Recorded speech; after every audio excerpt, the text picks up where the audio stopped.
live, coming to you from the living room. I hope everybody's doing great today. I mean, absolutely great.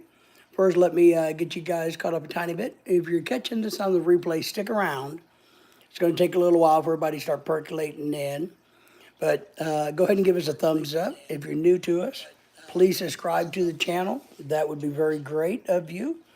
We do have super chats and memberships and PayPal and all that. But most importantly, if you would consider subscribing to the channel and giving us a thumbs up and liking and watching our videos, that's what really helps us out and keeps YouTube liking us. And in today's world, we need YouTube to like us. We do, we do, we do. Let me give you a little bit of a time temp type thing. It is a beautiful day here. 4 people watching Spark. Thank you for the thumbs up. It was 50 degrees, 47 degrees when I got up. It has warmed up to about 60 degrees. The sun's out, so it's a nice day, but it's a little too cool to sit outside, so I need to hang out inside the house. Didn't want to hang out in the office. I thought I would have you guys join me here in the studio, the living room studio, the studio in the living room. Looks like my hat's not right. You guys like my hat today? So, yeah, Dennis, I know there's a couple states still outstanding, but it's, they're basically calling it a slaughter. So, a massive victory, a massive defeat, however you want to, say it. I think no matter what you believe or feel, Dennis, and thank you again being here. Yeah, personally, I can't stand people like her, how they talk, how they speak, the language they use. They sound very uneducated and kind of like me. They sound like they're making shit up as they go, and I don't like that. But the people of America has spoken. They've given their opinion, their thought, and yeah, even with all the weirdness about voter ID and states, we know one thing that struck me as funny was California. California went for the Democrats, but I was shocked that it wasn't. It was closer than I thought it was going to be. And apparently, I saw some news talking about how a lot of people in California are very disgruntled with the crime in California. So I guess that's a big issue. But as it stands right now,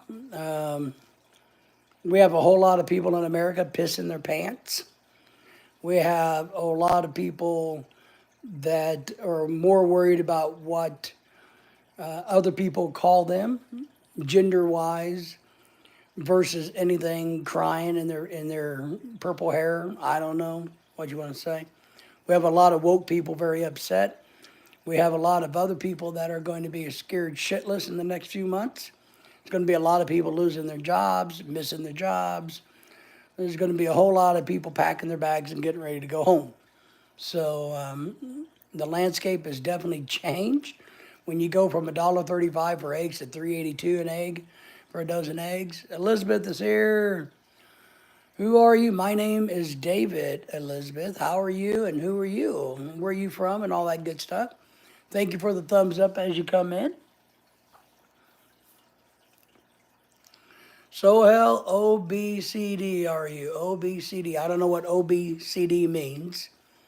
So I couldn't tell you if I'm that or not. But thank you guys for being here. HTN is in the house. Hey, we found the pictures of us having lunch popped up on Facebook today. I think we shared them. I just got a video pop up about those crazy people in Florida saying, we're selling it all, but I don't watch that. But thank you all for being here. Thank you for the thumbs up early. Appreciate that. Man, I'm excited. I don't know why. I'm tired. I'm exhausted. I didn't get to bed until about 5 a.m. I got up at 9 a.m. So really tired. Really tired. But HTN, thank you for being here. Elizabeth, thank you for being here. Sohel, thank you for being here. Dennis, thank you for being here. You made my wife's day, by the way, Dennis. When she came home last night, I was still live streaming. And she saw what you did, and she was like, "Oh my goodness gracious," So she wanted me to send those goodness gracious warm regards back to you. So HDN is saying hello to Dennis, and man, it's beautiful weather here, but it's cold, too cold to sit outside. You know, I've been watching the news off and on. I did take a nap because I was tired. But man, we got a lot of angry people out there right now. Welcome, Super Pack. That's right. The dogs are doing pretty good today. I'm feeling good today. Tomorrow we go to the vet and we get Lily's cone of shame off. So I'm very happy about that. And I hope her eyeball has healed. So her cornea, the cells in the cornea has healed over, as we're hoping. It's still cloudy, so I don't know. She may have permanent damage. I just don't know. HDN says, yep, a lot of people are upset today. They are. I wonder, I think, look, and I don't want to get into politics too much because, it's over. But I do think it's funny. I wonder if all those people, and no matter who you voted for, but all those people that said, well, if Trump wins, I'm going to leave the country. If Harris wins, I'm going to leave the country. I wonder if they're planning to leave the country. So, Vero is here. Hey, thank you. Thank you for being here. Thank you for the thumbs up as you came in. We appreciate that. If you guys are new to the channel, please give us a thumbs up and subscribe to our channel. So that's going to be interesting. If all the haters from one direction to the other are going to follow through with their vague threats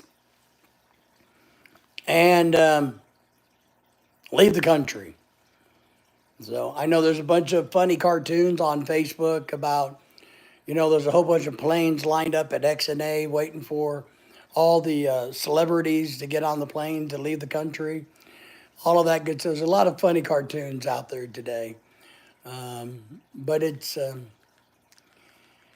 one thing I'll tell you that I'm most excited about is the stinking election's over. I am so tired of commercials. I am so tired of politicking commercials, not only for president, but for every other freaking election or amendment there is. I am doing great, Bureau, I'm doing great. Excited, happy.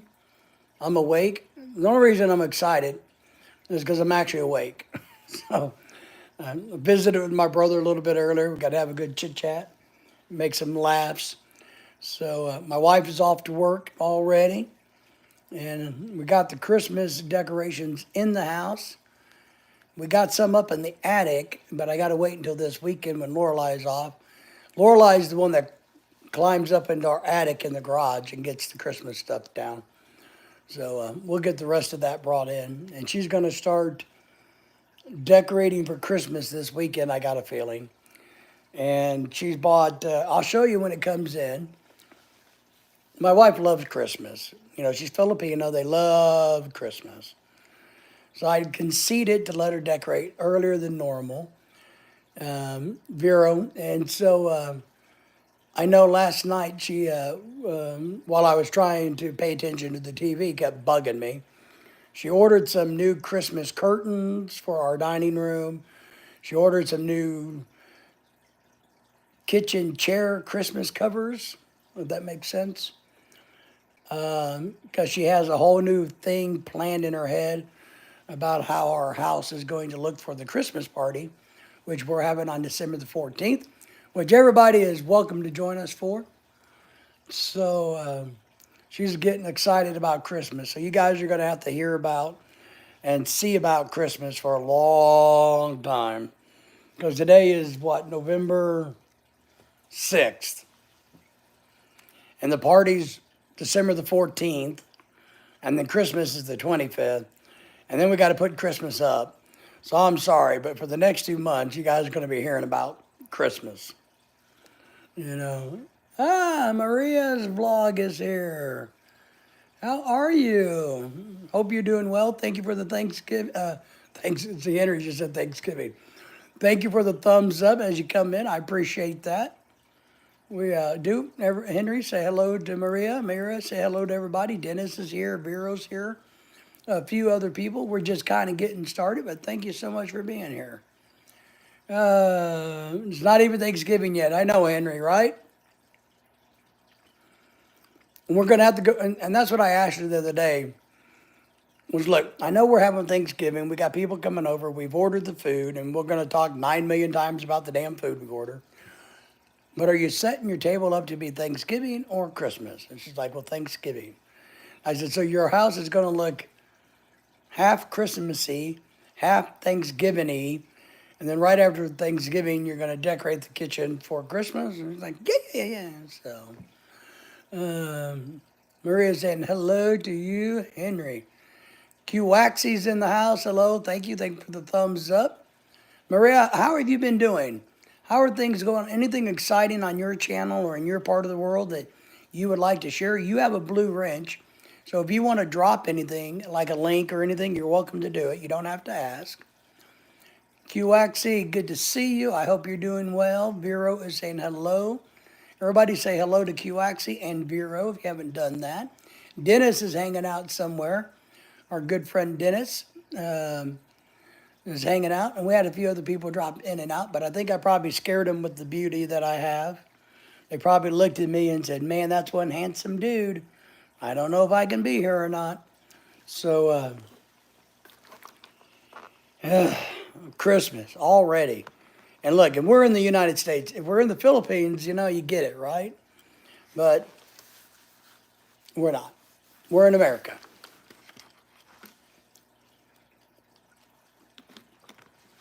But it'll keep her busy. Hopefully it'll keep her, the budget will stay low for new Christmas supplies.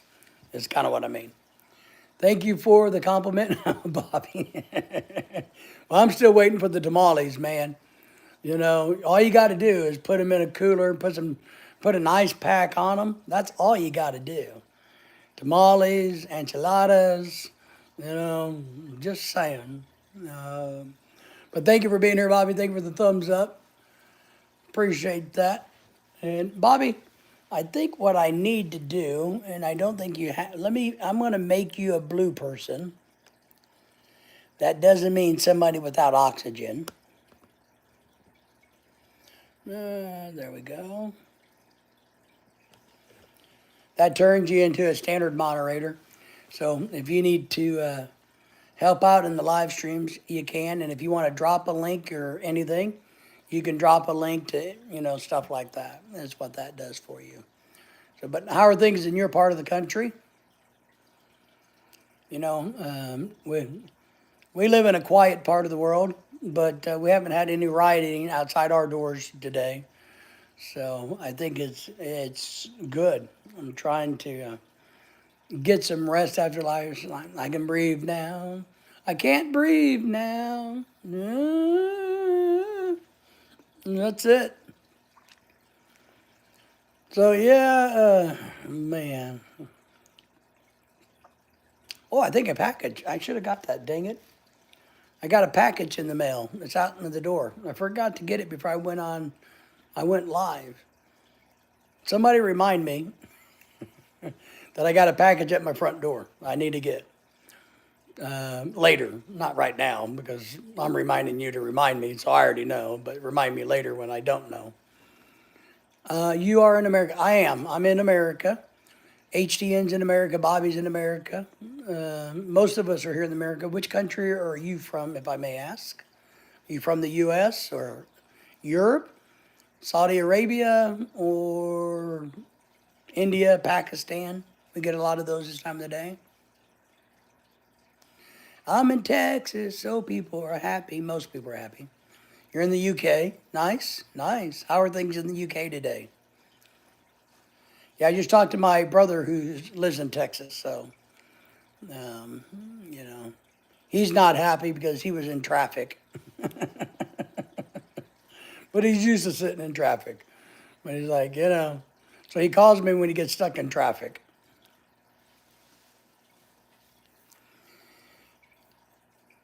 It is 4:33 p.m. where I am at, and I'm in the central part of the United States.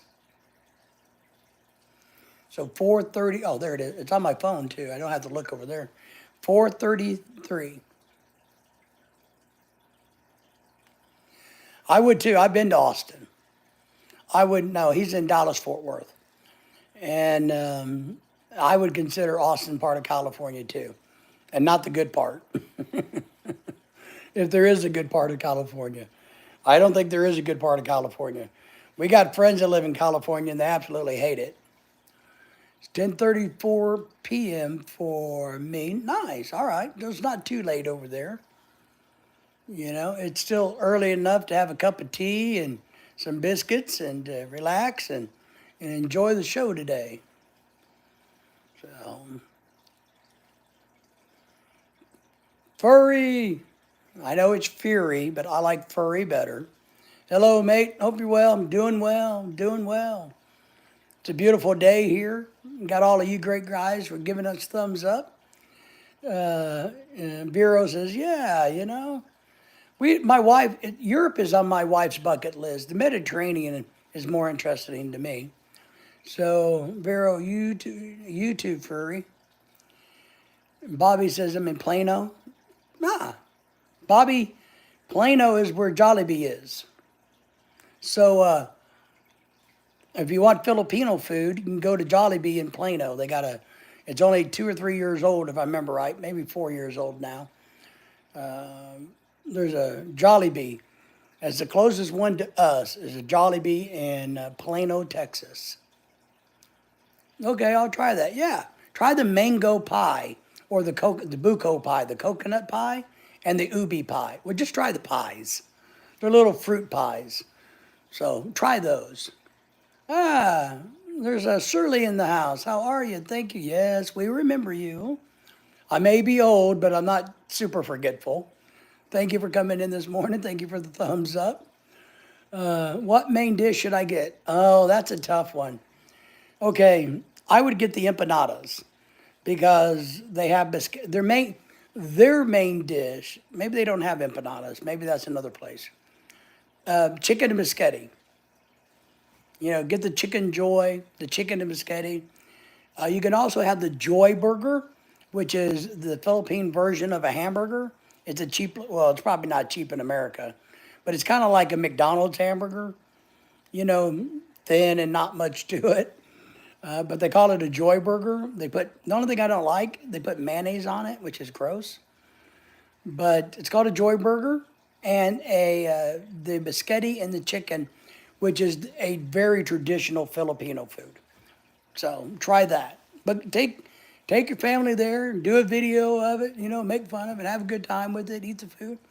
But definitely try the pies. The buko pie is the best, then the mango, and then the ubi pie. So, yeah, give that, you know. We've been meaning to get over there, but we just haven't made it to Plano in a while. We may go over Christmas. We got some time over Christmas to do some traveling, but I don't know where we're going and what we're doing yet over Christmas. And we may run over and see my brother in Dallas, Fort Worth area. When we were in Durant, Oklahoma a few weeks ago, we got to Durant early enough that we could have ran down to Plano and got some Jollibee. But when we were at the casino was so freaking packed. I told my friends that was with us, and you know, look, why don't we just stay here and eat? Because to drive another hour, eat, turn around, drive another hour, man, this casino is going to be crazy. So you go up to Durant, you go up to the,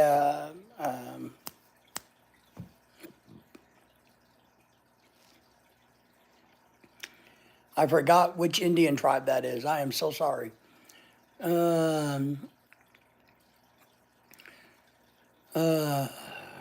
Shit. You know which one they are, Bobby. I forgot. I'm sorry. My brain went blank. But yeah, we went to a concert there to see Vice Ganda, which is a Filipino gay guy or gay dresser, cross dresser, comedian, singer person. Uh, yeah, Choctaw. That's what it is. Absolutely, we might do that. You never know. One of these weekend, even not, we may run down to Choctaw and hang out and have you come up. Maybe yeah, it's only 4 hours for us, so you never know. We might just do that, Bobby. We really would. We've met Henry. Henry's been up here before, and we enjoy meeting people and having dinner. And we don't mind going to casinos because usually they got good food and entertainment to do while you're at it. So yeah, Choctaw Casino is a nice casino. We didn't stay the night. We just drove down and turned around and came back because everybody had to go to work. And but it was a very nice place. I thought it was anyway. I don't know. What did the locals think of it, Bobby? Did they like the place? I mean, it was packed. Not only full of Filipinos to see the Filipino superstar, but there's a lot of people there. But this was a Sunday night. It was on a Sunday night. But it was packed. Oh, this is a good. Sully wants to know, do you know what skinwalkers want from you? I do not. I do not. Tell me what the myth says that they want from us. That's a great question. I don't know. Windstar is an option also. Windstar is, oh, is it? Now, I saw the signs for Windstar, but I'll have to Google Windstar. Henry is telling you, Sully, that, no, he doesn't know what skinwalkers want. Windstar Casino. All right, that's cool. We like going to casinos reminds me of going on cruises. It's kind of like a cruise ship on land. Furry says, how did your Halloween party go? I missed the past few streams. It went fantastic. We had about 30, 35 people here. I live streamed it up until about midnight or 1 a.m. We didn't get to bed until about 3 a.m. I did so the live stream is there, so if you want to go back and watch some of it, can. I also did a short video, like only about 3 minutes or so, so that you guys could see the food and stuff like that. On my channel, if you want to go to it, you can just look and you'll see some of the girls singing, but you'll see all the food that we had. I just thought I would condense that down to really just a couple of minutes. So anybody who wanted to see how the Halloween party was, the costumes, stuff like that. So, Purry, if you want to go back and watch that, you can. It's on my channel. So, Windstar is Choctaw, and Choctaw was the same distance from Plano. Okay. Revenge, jealousy, or desire or power. Revenge, jealous. So, okay, I'm confused.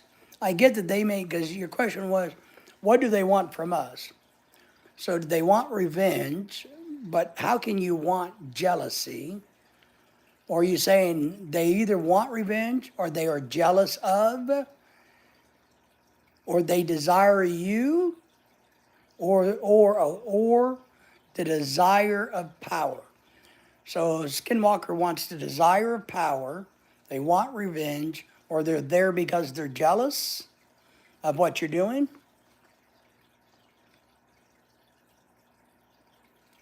Wow, look at you. Man, Bobby's a rich guy. Probably get a free, wow, yeah, that'd be great. Wow, yeah, that'd be great. Man, maybe we can plan to do that. Definitely. And we can do Sunday through Thursday. That's not a big deal. We can, you know, I am, I'm unemployable, so I don't have a job.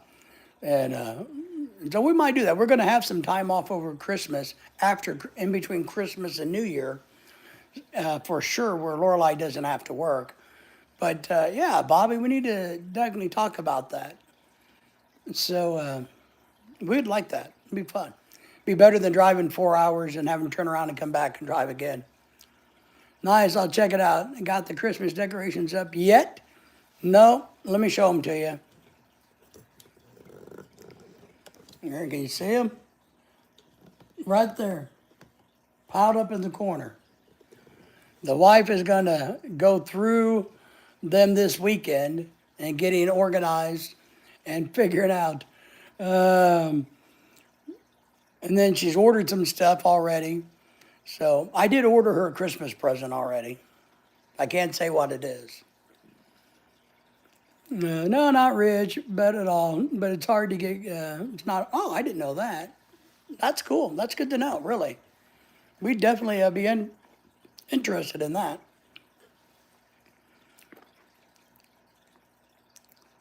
Shirley, dogs are good. They're in the house. You want to look at them? I know you like dogs.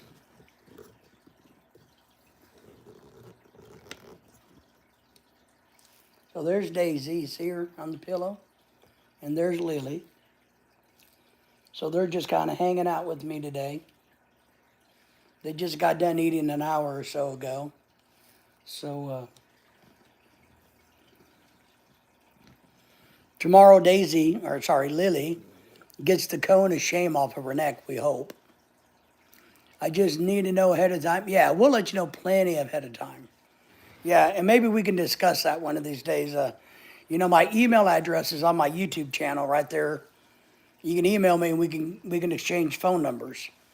That way we don't got to put them in public. But you can message me or email me there. My email is davidhartman_72756 @ but it's on my YouTube channel as my contact. All you gotta do is click on it, and we can swap numbers and coordinate this. And I think we would. We give us something to do. We liked that.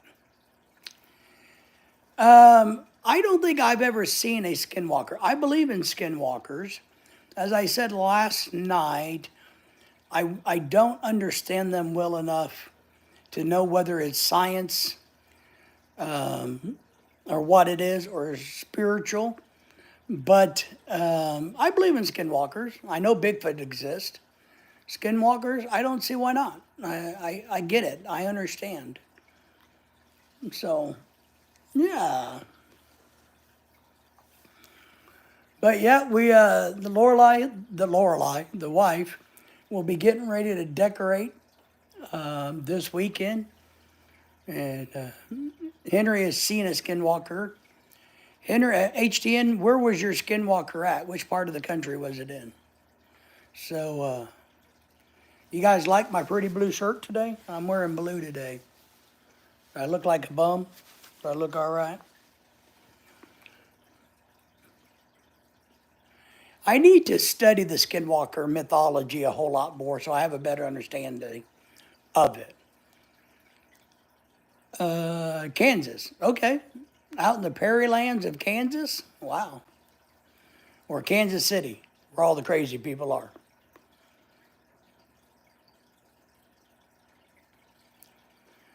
But yeah, I need to just maybe after I got a couple books I'm reading, and I need to get those read.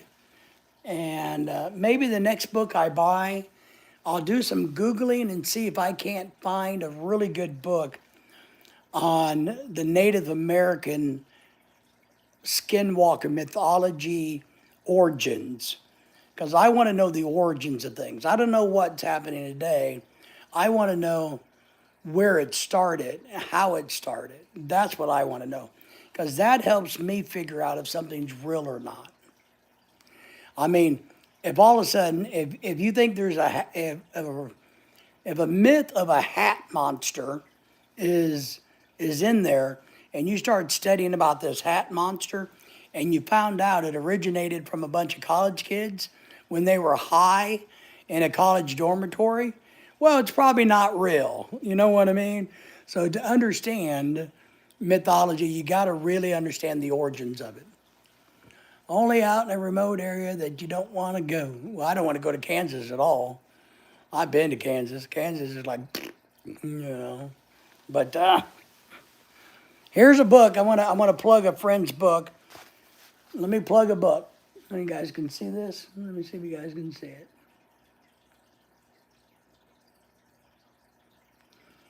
Standing on the Side of the Road by Clark Thomas. This is a longtime mentor of mine, a good friend, and the guy that actually married Lorelei and I. This is his book. He wrote it. It's about his childhood, his struggles. And so if you guys are bored and you want to read a good little book, this is a very good inspirational book. I'm going to do a little YouTube thing on that YouTube and Facebook thing, but that's one the book I got to finish reading. But I'm also reading the 4 Agreements and trying to get that completed. So if anybody has a suggestion for a really good Skinwalker book, and keep in mind, I'm one of those weird guys that I like to read textbooks. So I like books that are more like that. Not fantasy and fiction, but, trying to understand a subject. So, nope. There you go.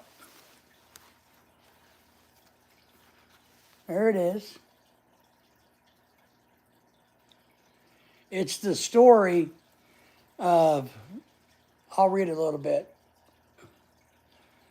Standing on the Side of the Road provides an insight to the pains of life when you hit rock bottom. The book encourages perseverance as a result of rising from rock bottom, which comes from standing on the side of the road. It's an inspirational book of a dear friend of mine, the guy that married Lorelei and I, but also I learned a lot from this man.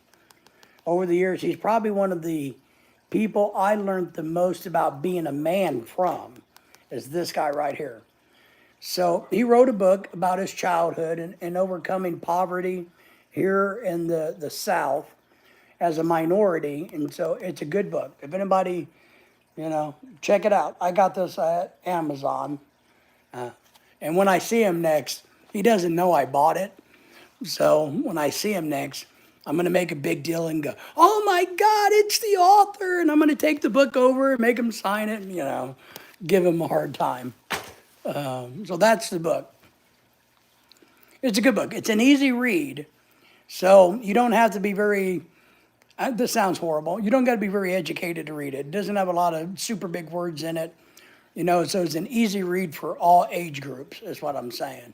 And I think children would like it too. I think younger people could relate to it more so than an old guy like me. Native Americans about Skinwalker. Yeah.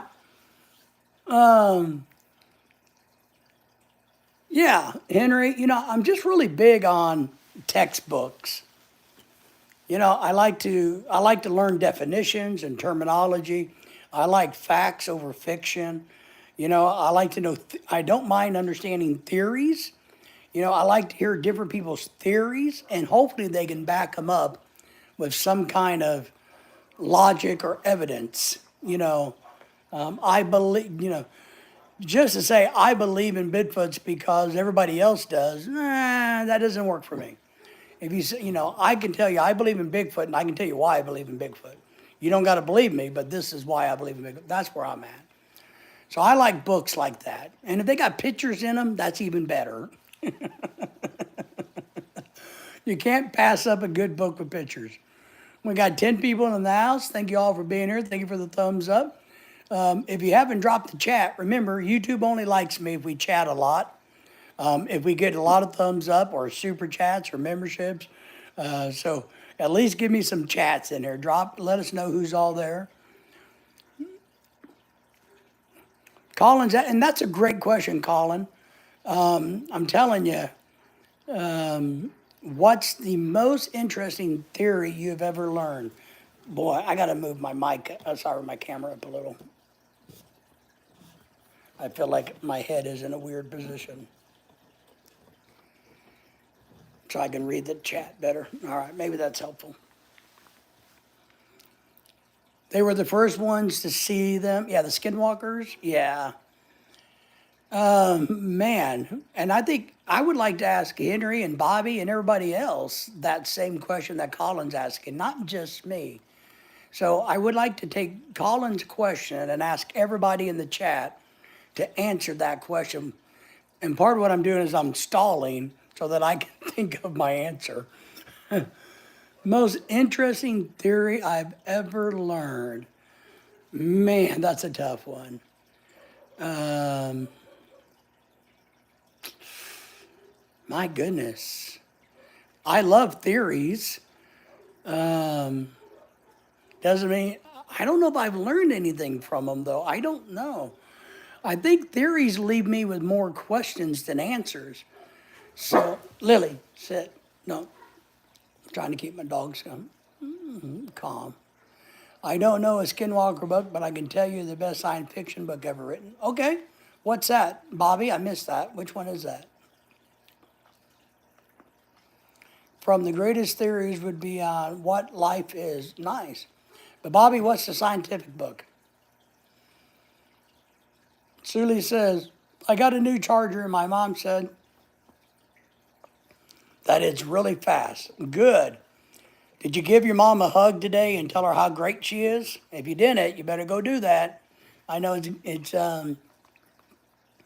late in the evening for you there, so make sure you do that. If you didn't do it yet, go do it. Can't think of one right. I know, but we need to come up with that, Henry. I mean, it's a great question. But what theory did I learn the most from? Boy, I don't know. Or most important thing?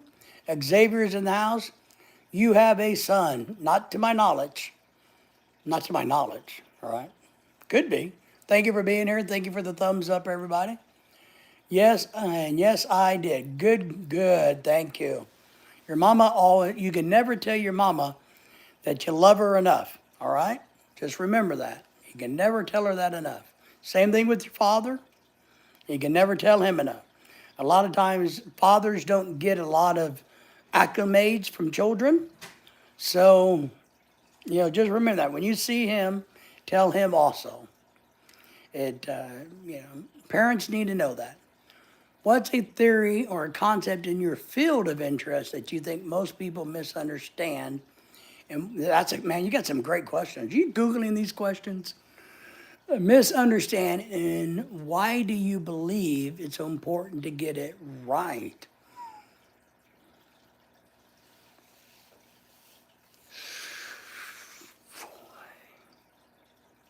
Race, Colin,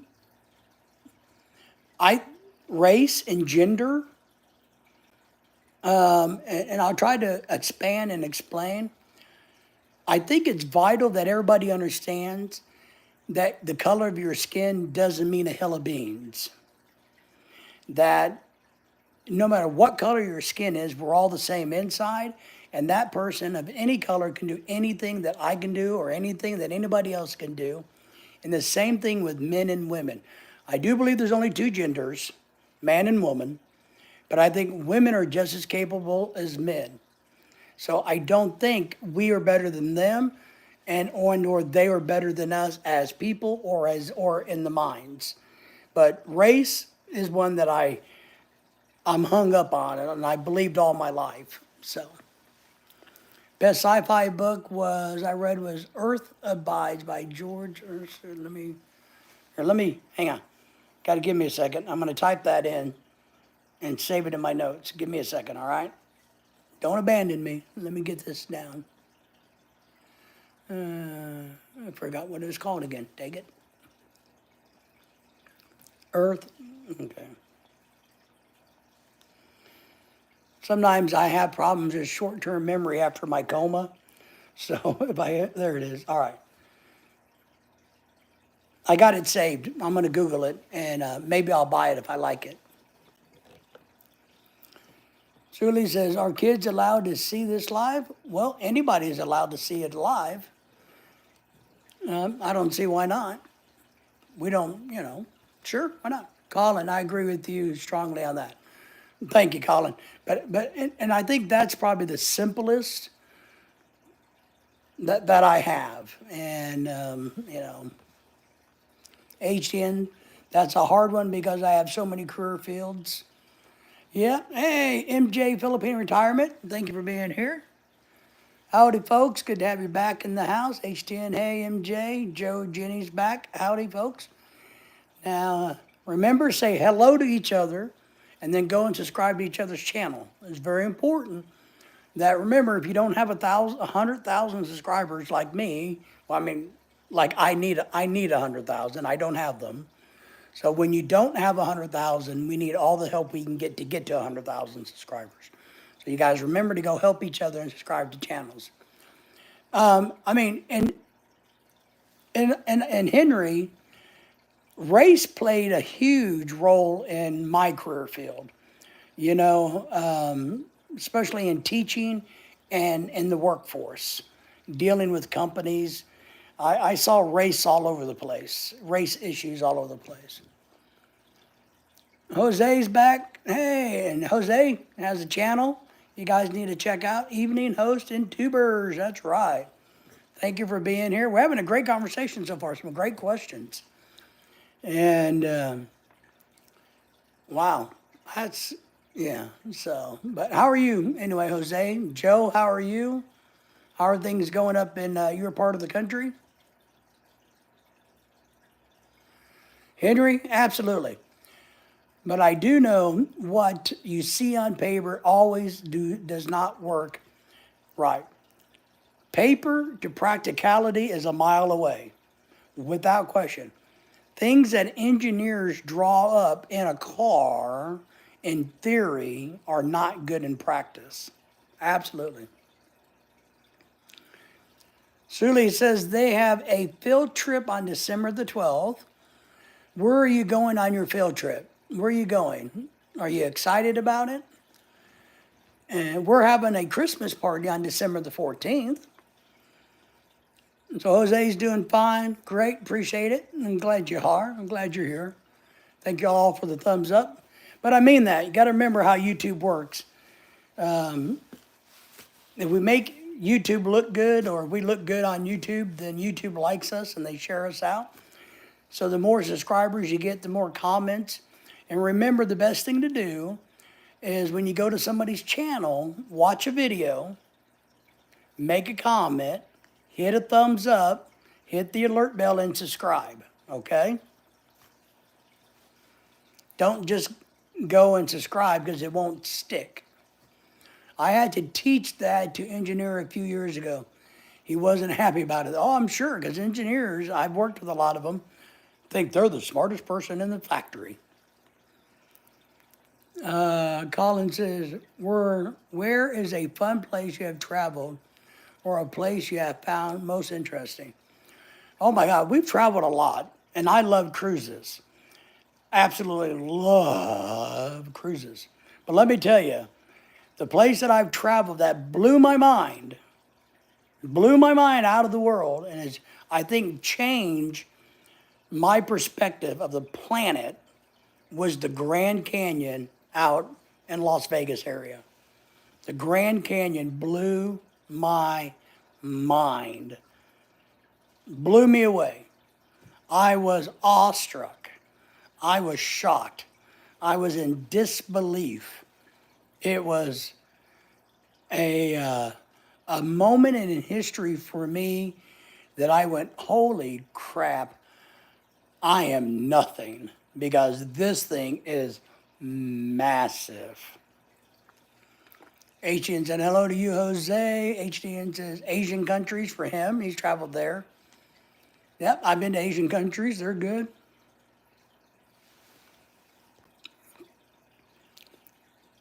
You should. The Grand Canyon. I don't know, man. It changed my perspective. I had to resign everything that he had on paper to make it work. It wasn't very well, you know. That's all right. Entertainment's here, but entertainment, I think Nightbot put you in punishment because you had too many hand-waving emojis going. So just don't do as many emojis, and Nightbot will love you forever. Jose is saying hello to you, HTN. So you should be okay, though. Nightbot always hates me. That's right. A little bit of hate goes a long way, right? The Dead Seas in Jordan. Wow, I would like to see that. Yeah, Jose, that'd be cool. Well, let's see. Sully says, I have to pay $2.85. I'm sure European. That's so cheap. Well, but did you say where you're going? I didn't hear you say where you're going. Did I miss that? So how do we know that's really cheap? Because we don't know where you're going. If you're like going to eat one piece of bubble gum, that's really expensive. But if you're going to go to the zoo, then that's a pretty good deal, you know? So what are you going to do? I would like to see a whole lot more of the planet, the environmental stuff. I really would. I would love to see the Great Wall of China, the pyramid. I mean, if we were filthy rich, even with my bad heart, bad lungs, bad legs, I would have to hire an assistant to travel with me besides my wife, but I would. I would travel a lot more. Colin's asking, what was your experience like on the first cruise? The experience was a little nerve wracking because you don't know what to do. And at the time I took our first cruise, we weren't savvy cruisers. Now we're savvy cruisers. We know the tricks and we know how to kind of get the most of it. It exceeded my expectations so much that I just went, wow, this is a great way for old people to travel, to go see countries, to get to go do things and see things that I would never get to see ordinarily, and to be treated like a king. I know maybe this is a drama queenish, but I very much enjoy being treated like a king. You know, people helping you and being kind to you and assisting you. I like those things. You're going to go to Pocahontas State Park. Where's that at? That sounds familiar. Where is that at? Entertainment says, rule one for cruise, always buy the drink pack. Well, if you're a drinker, if you don't drink alcohol, then don't buy it. If you're hooked on soda, you better buy it, right? But we don't ever buy the drink package because we don't drink enough alcohol to pay for it. And we don't drink sodas. My wife won't let me. So we don't buy the drink package. But I do drink, and I usually have one drink a day, and I usually on a cruise have it with dinner or at the late show. And I usually have a martini because I like them. They make good martinis. So, you know, but it's not a bad plan. Yes, same. Belize, been there. Mayan temples from Rome. Oh, yeah. Bali again. I haven't been to Bali. On my list to visit. Nice. Went on a cruise to Mexico and saw the Mayan ruins years ago. Yeah. Been to Mexico. MJ, thank you for being here. I don't know where it is. Oh, no. So you're just trusting the school bus driver will get you there?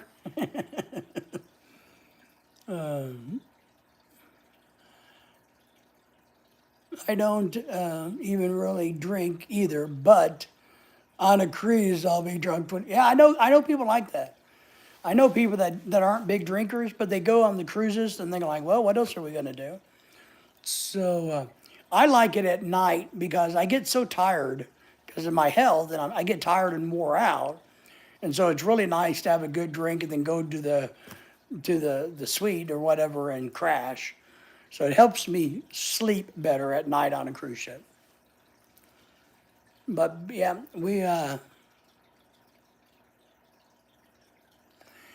Joe would ask for coffee pot. Well, you can't have a coffee pot in your room on a cruise ship. Sorry. So you can't have a hair dryer. Hair dryers are built in. You can't have an iron. You can't have anything that heats up or emits a flame. Let's see. I've been stuck in a boat. Might as well be hammered. Well, there you go. Yeah, a lot of people enjoy, doing all of that on a boat.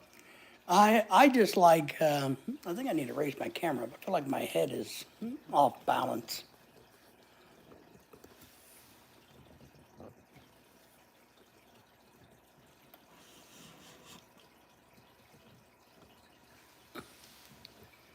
Maybe I won't look up so much. Yeah, I like the cruises though. I enjoy being on the ship. I enjoy going and sitting out by the water, just, Lorelai and I hanging out.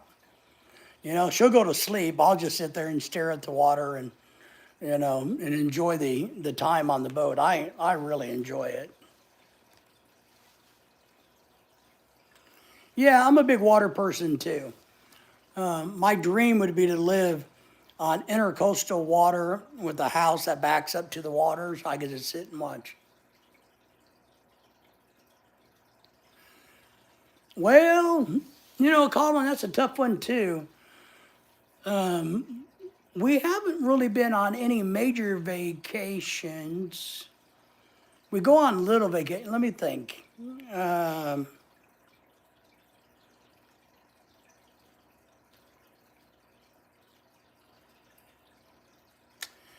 I think the last road trip we took, besides the one where we went to Durant, Oklahoma, to watch Vice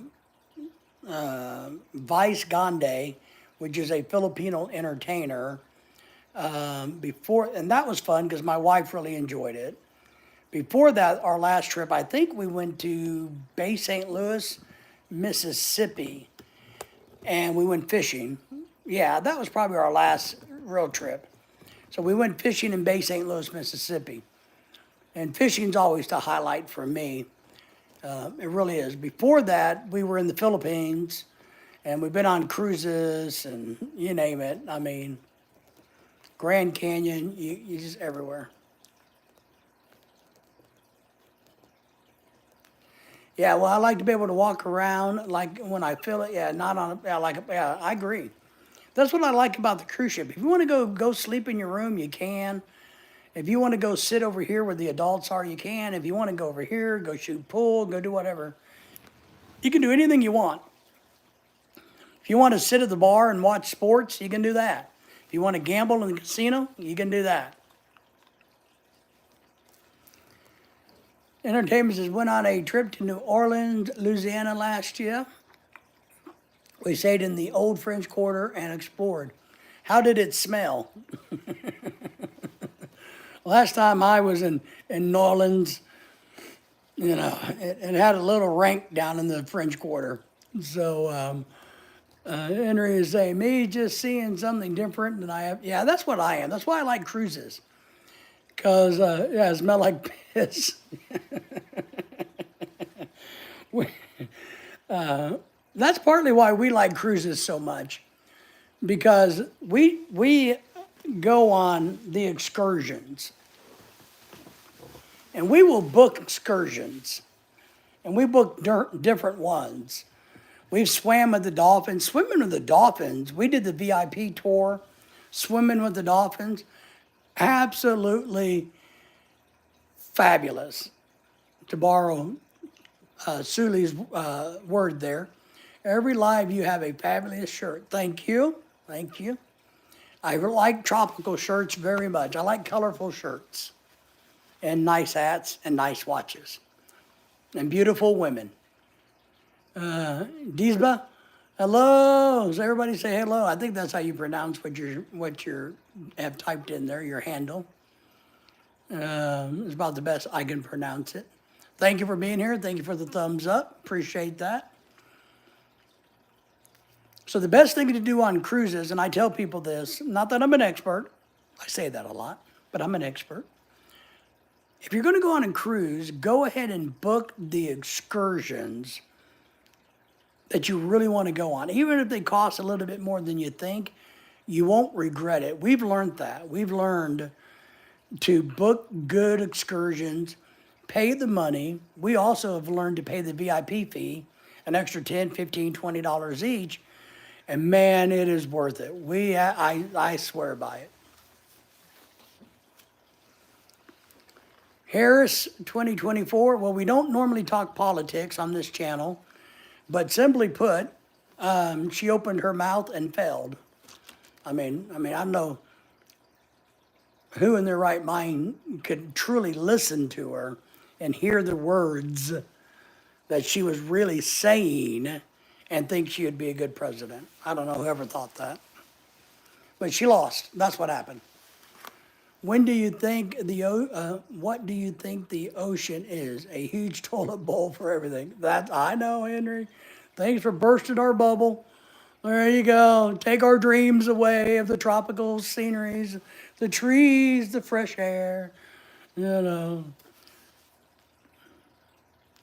What happened to Joe Biden? I don't think anything. I think you mean something happened? Or are you referring to why he didn't run for president?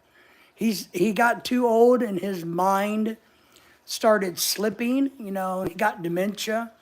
So he couldn't run for president anymore, if that's what you mean. But other than that, I think he's still president. He's going to be president until January. But that's, we call it a lame duck president, which means a duck that cannot function. Like a lame means to be injured or inability to function as normal. So he's kind of that type of president. We call him a lame duck president. But I think he's fine otherwise, unless something happened today.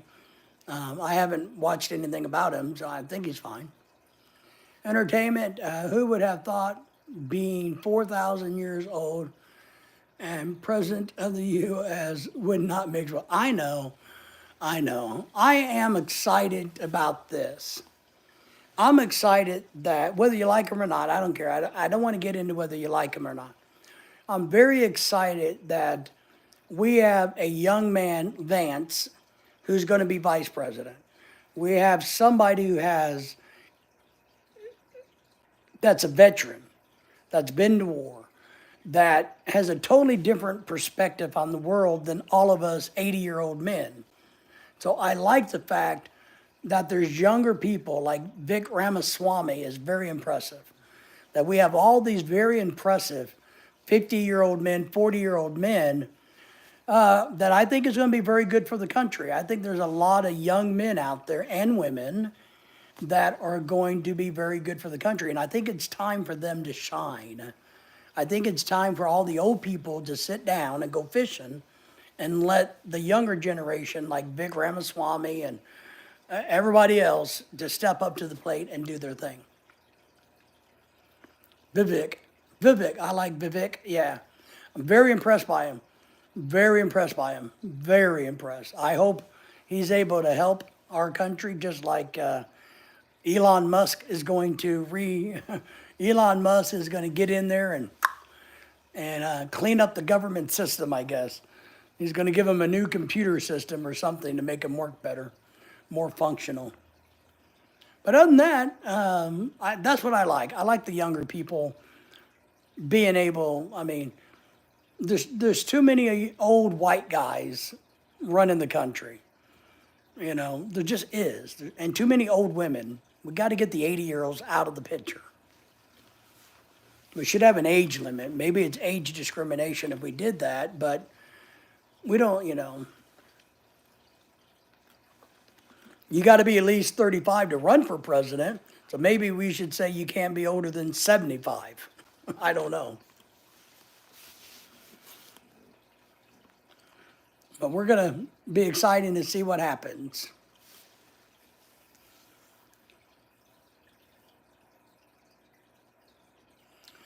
Well, he needs to figure out, a much better battery for his vehicles.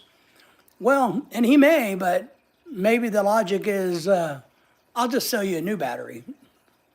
You know what I mean? You got to admit, he's one smart old boy, though. Entertainment agrees. I say no older than 60. Well, I think you can go older than 60. I think you got to look at retirement age for, like all of us. If we have to, what is retirement age in America now? 67? When you can collect full Social Security, is that 67 or 68? Maybe that should be the limit. So, I don't know. Yeah, I think I'm not into electric cars. I own Tesla stock, but I'm not into electric cars. I'm just not. I think 62 is early. 63, 60, I think it's like 66 or 67. I might be able to Google that. What's Social Security's retirement age? What is Social Security? I'm slow typing. Retirement age.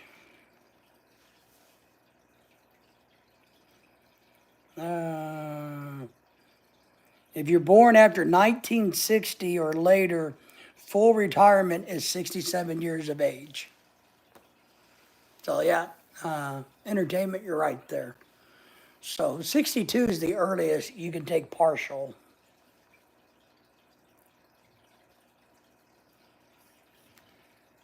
But you know, that's all right. It is what it is. That sucks. Yes, it does suck. You know, but I have a different philosophy.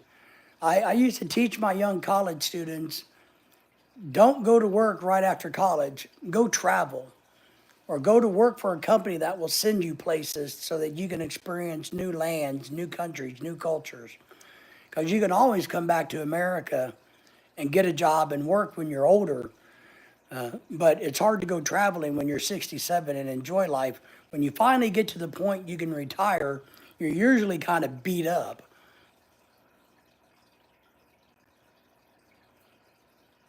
I'm saying that's trash. I couldn't even go to college after high school. Well, I didn't go to college right away. So, and it took me a while. Well, I mean, I guess technically I was in college for years and years because I was always taking new stuff. But I may give it a try. Well, here's what I'm going to tell you about college. I spent 25 years teaching in higher ed. I spent longer than that getting education. I think college is a waste of money. I mean, if you want to go and get a skill that you can use to make money, I'm good with that. But if you're going to go into debt just to get a degree in hopes of getting a better job, bad. But if you need to learn a skill, like a computer skill or a business skill, okay. But I personally believe that you should go to mechanic school. You should become an electrician, a plumber, a barber. All of these other trades is where the money is, and there's very little debt to get into it with. So I would encourage you to do that. I encourage young people, don't go to college. Young people, go to the military and or become a welder, a plumber, whatever it may be. I think it's a daycare. It's an expensive daycare. I did not go to college until 2016. Went to the military at 18 to travel, and that was smart. I tell young people to go travel. You have learned, whether you realize it or not, and I'm sure you do though, you have learned more traveling than you could ever imagine. I've learned a lot traveling, and that's what I can say. Look, I'm the guy that taught college for 25 years. And then I went out and traveled after I had to retire due to health. I learned more doing that than I ever thought I would. Not going to pay for that? Yeah. So, yeah. But college is fine. If you need to, like, I don't know, if you need to become more proficient in English writing, okay. If you need to take a computer grafting class, sure. But if you think you're going to go and spend all of this money and take out all these loans, you're going to be sorry. I mean it. I'm just going to be sorry. That was in 1990. I hit 33 countries and seen more than doesn't see. And you learned a lot. You have a great perspective, right? Henry's in the military. Like, oh yeah, I learned a lot from traveling, more than anything. And you do. You learn how, not only do you learn about the places that you travel to, you learn about the culture, the people, and you learn about yourself. And you learn how to adapt, to learn, and to overcome.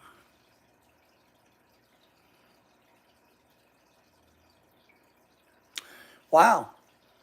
Entertainment. I love the Coast Guard. I actually have known a couple of my former students that did just that. And when I would talk to them, they loved the Coast Guard. They thought it was the greatest thing that they ever did. They could move around to different environments, work different industries. They loved it. I never had any of my former students who went to the Coast Guard say, shouldn't have done that. Never had any of them. Every one of them loved it. If I was a young man, it would be something I would be interested in. Hey, Backlash is in the house. Hello to everybody from him. Backlash, thank you for being here. How are things going over on the East Coast of the great United States? Everybody say hello to Backlash. He has a very good channel. If you guys haven't subscribed to his, please do. And as a reminder, subscribe to mine if you haven't. If you're new, you haven't given us a thumbs up, do that. But for you guys in here, check him out, and I'm sure he will reciprocate. In 4 months of a year-long journey to get into good enough shape to join him. Good for you, my friend. Yeah, I remember you telling me about your weight loss. So good for you. I hope you do it. Sometimes you things that many others take for granted when you travel, you do. HTN is saying hello to you. Dark, a lot at 6. I know it's 5. It's almost 5:30. It'll be dark at 6 here. Crazy. I hate it. I can't go fishing. It's too cold. I'm down a little over 30 pounds of fat and a lot of muscle. That's great. Get your cardio up because they're going to make you run. And you're swimming. Make sure you're a good swimmer. That will help you, buddy. But we encourage you. Jose saying hello to Backlash. Great channel, fishing channel. Hello, everybody. Same Backlash already. Black outside. Yeah, it's, here, I'll show you what it is here. Here, you can look. Gotcha. See out the back door? That's what it is here. So not quite dark yet. I know you can go fishing. That's what I was telling my brother today. I said, you know, with the interest rates coming down next year because of the administration change, I'm hoping that I can get more money for this house than I would now. And I can get down to Alabama. And I told him jokingly, my wife was sitting there, I said, and I'm just so excited because while Lorelei's at work making money for her honey, me, I can go fishing. It's in the 70s for you. It is 54 degrees here in Arkansas. I swim better than I run or walk. That's good. And I'm sure you're young, so you got the technology skills you need to. You need a bigger TV? Oh, you think? You like that? I watch myself on the TV because sometimes I have trouble reading the chat, and I can read it better with my glasses up over there. See, I can read y'all's chat right there. So a lot of times I read the chat right there versus on my phone. Is that pathetic? You know? So, oh, Arkansas got it. Yeah, Arkansas is right. We're the greatest state in the nation. And I won't get into that rant. I was going to get into my rant about if we took everything away, you guys would all starve. 83, it got up to 65 here, but it was sunny. Henry has the 80s down on the Gulf Coast. Good setup. Yeah, my wife set it up. It's kind of messy. You know, we got the sound bar going and up there. So our mantle's not very big. Not a lot of space on there, to be honest. So we don't have a lot of room to put anything extra up there. NC is best when we have mountains and beaches here, not many tornadoes. Yeah, we had tornadoes the other night. I felt great here in Central Bama. Yeah, you remember you telling me you were down in Foley, Alabama, if I remember right. So we hope to move down to maybe the Mobile side because it's a little bit cheaper than Foley. But we like Foley. We like Spanish Fort, or at least I do. My wife really doesn't care. But we'll probably go to the Mobile side, like to Theodore or Tillman area or something like that. Roll Tide, yeah, they're struggling this year. You know, they are struggling this year. But I love to fish, so that's my dream. Fish, fish, fish, fish, fish, fish, fish. I don't get to do enough of it, right? Oh my goodness. But yeah, go to the Coast Guard. I think it's great. You can learn. I got a friend that's a border guard. He does border intervention stuff, and he loves that job too. Same here, Bama. Now I'm not a Bama fan. Don't wait. Now don't be saying I'm a Bama. I'm a Arkansas Razorback fan. Just now we suck, but 11th is is in the playoff. 11th is in the playoff. You think Bama's going to make the playoff? I don't think they will. I'd be shocked if they make it. I don't think they will. They've lost too many. Yeah, I don't know. I don't think they got it. Bacon Bit Fan. That's right. We're hogs here, buddy. We're Razorbacks. Razorbacks are good in baseball every year, track, and then this year, basketball's looking really well. Football, we've been struggling for quite a while.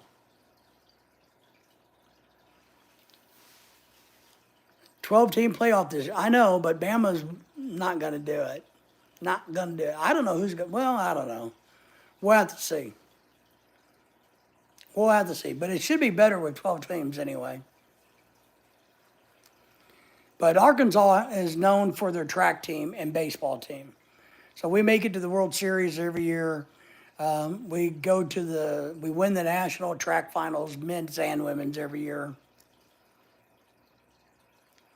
Yeah, kind of iffy this year, can't lie. They can't lose again. They're in 11th now. I know. Sully, hello, do you see me? Yes, I see you. Thank you for being here. Everybody say hello to Sully. Sully has a field trip she's going on tomorrow. Playing Alabama, LSU. Well, LSU just beat the thumping crap out of us. Yeah, they did. LSU looked really good when they played Arkansas. I mean, really, really good. Yeah, Backlash says, see Sully's chat, but not her. So yes, we see your chat, but not your picture, of course. Because we didn't do StreamYard today. We decided only to do YouTube. So nobody can come up in the panel because there's not a panel. And it seems that YouTube doesn't really like StreamYard anymore for some reason. So if you're on StreamYard, they don't push it out. They don't advertise your live streams. So that's why I do live streams like this a lot, because YouTube likes this format. It's theirs. And if there's any money that's going to be donated or made, YouTube gets their cut, 30%, right? And so they will push this out in hopes of getting money. On StreamYard, they don't get any money. Yes, I agree. If they get knocked out, it'd be by them. Sorry, I'm being smart. That's all right. Don't worry about it. Oh, I hate the Saints. The Saints are the Aints. The Saints? The Aints are back, right? The Bags are back, just like the Cowboys. See, Sean. Hello, how are you? I am doing great. How are you? We appreciate you being here. I hope you gave us a thumbs up. I always got to remind you guys, because every thumb up we get, every comment we get, YouTube goes, yay, I like the guy in the hat. And I'm trying to become world famous so that I can afford to buy my wife a new purse. I'm doing good, Sisha. Please, appreciate you. Farhad is here. Hello, thank you. How are you? Hope things are going well for you. Thank you for being here once again. Really appreciate all of you guys keep coming back day after day. I have to hear about them all year round. Yeah, I understand that, HN. Oh, well, Ole Miss just came to Arkansas and thumped the crap out of us. Probably going to get our head coach fired. I mean, we're too hit and miss. So that's all right. I love football season. I'm not into college. I watch a little bit of college basketball, but I'm not really into it. I like to go to live baseball games and enjoy. We have a minor league baseball team here called the Arkansas Naturals. They're part of the Kansas City Royals. I like going there. It's cheap. They got good hot dogs for $1 sometimes and sausage dogs for $1. So I like to go there with a buddy. We watch the baseball game and you can just sit and have a good time. So I don't like crowds. You know, my PTSD kicks in if I'm in a crowd of people where I can't get away from them. And then in football stadiums, I can't get away from them. Basketball arenas, I can't get away from them. So that's why I like fishing so much. I can just move down the shore and more people show up. And if it bugs me, I can just get up and leave and go somewhere else. So, but I need to go live down by the Gulf Coast because, you know, what am I? I probably got 10 years to live. And I want to fish as much of those 10 years as I can, is what I have, is what I want to do. Yeah, you know, I do the same. It's a lot of people don't understand. Fishing is communing with nature. You know, it's nice to say hi to people, catching anything, yeah, no, you know, but I don't want to have long conversations with other fishermen. You know, I just don't. I don't want to have conversation. I don't mind saying hi, how are you? Did you catch anything? Oh, good luck. But go away, leave me alone. Let me enjoy what I'm doing. I have a good spot for fishing. I know, Henry, someday you're going to be nice and invite me down, and my wife is actually going to let me come down there and go fishing. But I do, you know, I've done a bunch of live streams fishing where I set the camera up like this, and I just, you know, talk and fish and show you guys the water and things like that. And I don't mind doing that. And luckily, my wife likes to fish. And the good thing is, she's gotten much better at fishing, and she's gotten much better at understanding that fishing isn't about talking. You know, it's about just being there. When we first got married, we had a boat, and we'd go out on the boat. Man, I never got to fish. I was too busy taking care of her on the boat. But now she can take care of herself while she fishes. I got her a fishing vest and a fishing hat. I got her own tools on her vest, everything she needs on her own fishing vest, so that when we go fishing, she doesn't got to keep running over to me to get something. She has clippers, she has hemostats, a tape measure, everything she needs right there on her vest. Suley says, sorry, I have to go. I might come back by. All right, take care, and if I don't talk to you, I hope you have a good time on your field trip. Because I like to wear a fishing vest, and I don't care where I go. I have a fishing vest, and I really like wearing it because I have all the little things I need or I might want, no matter what type of fishing I'm doing, right here on me in my pockets. And I like that. So I don't have to go digging through the tackle bag and try to find this or that. I can just fill it around in my vest. I got my multi-tool, I got my clippers, I got everything I need at hand's reach. She just says, I'm enjoying your party last week, watching your live. Thank you. I appreciate you watching the live stream. The girls had a great time. I hope you got to see some of the food.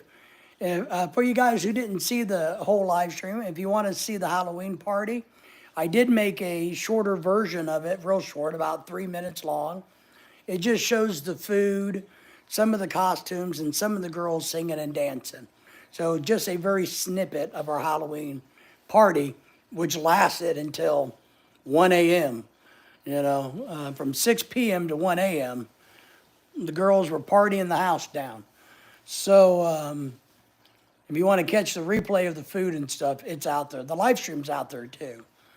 But we appreciated everybody who watched. We had some people give us some super chats, and we met some new friends, and it was good. It was really good. So if you guys ever want to know how Filipinas party, well, there you go. You know, that's how they party. Loud, loud, very loud. They are not shy with the vocals. It was a short party, Henry. Well, not for us old people. It was a short party compared to like when I was 21. You know, those would go for days, but you know, I'm old now, man. I'm sitting here at 2 a.m. thinking, holy crap, would you people go home? I want to go to bed. You know, would everybody go home? You know, that's what I'm thinking. But the girls were dancing and singing, having a good time. So, you know, Jose says, it's time to eat here. Have a good day. We will. Thank you for being here. Thank you for coming up and thanking you for the support, my friend. And so, you know, I was just thinking, but I was already tired before the party started. I was wore out from trying to get everything. My wife, you know, God bless her, she made the party too big, too complicated. We had too many moving pieces. And we didn't have enough time, I think, to adequately put all the moving pieces in place. So we were in a mad rush, and we ran about an hour late getting everything set up. So it could have been a much nicer party than it was. We were just behind the eight ball. We just didn't do a good preparation. I'm thinking about dinner for myself. What are you going to have for, what's everybody having for dinner? I want to know. I had ramen noodles. Yeah, I had ramen noodles. What are you guys having? I had roasted chicken flavored ramen noodles for my dinner. You guys are probably going to get to eat something good. I haven't even had any soda in a long time, or cheese. But I'm down 35 pounds. So it's okay. I'm working on my diet or my weight loss. I'm down 35 pounds. I'd like to get down another 20. Probably just some quick chili with cheese and chips, you piece of crap, man. How dare you eat chili and cheese and chips? That's not fair. I love chili. I love chips. I love cheese. I love chili dogs. I like chili and cornbread, chili and Fritos. I just like chili. I like chili, chili, chili. Not for sure yet, but I might order something. What are you going to order, Henry? What are you going to order? W. So yes, I was going to make something. We're going to. Crap, I can't remember what I was going to make. There's something I'm going to make soon.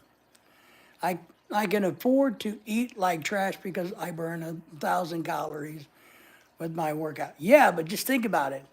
If you didn't eat like crap, if you ate a lot better than that, you would burn the 1,000 calories and you would have a greater net gain of weight loss.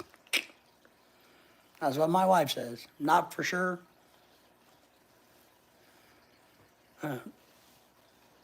I might make some soup this week, and I've been, you know, it's winter time. I'm ready to start eating soups. Don't judge me. Don't judge. Man, I can't judge anybody when it comes to weight. Trust me. You know, or eating habits. You know, if I had it my way, but I don't. You know, I just don't have it my way. I like pizza too much. I don't eat pizza. We've only eaten pizza once this year, one time.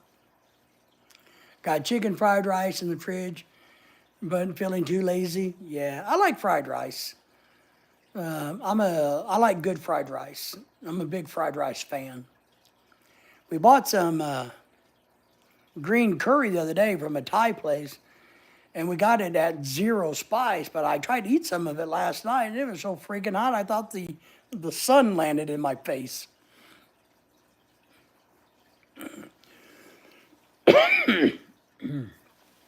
See, it choked me up thinking how hot it was. You see how the mind works? I haven't even had any of it, and I just thought about it and about gagged me and killed me. So, what I want is beef stew. I would like to have some good home style beef stew. Is what I'm interested in making one of these days.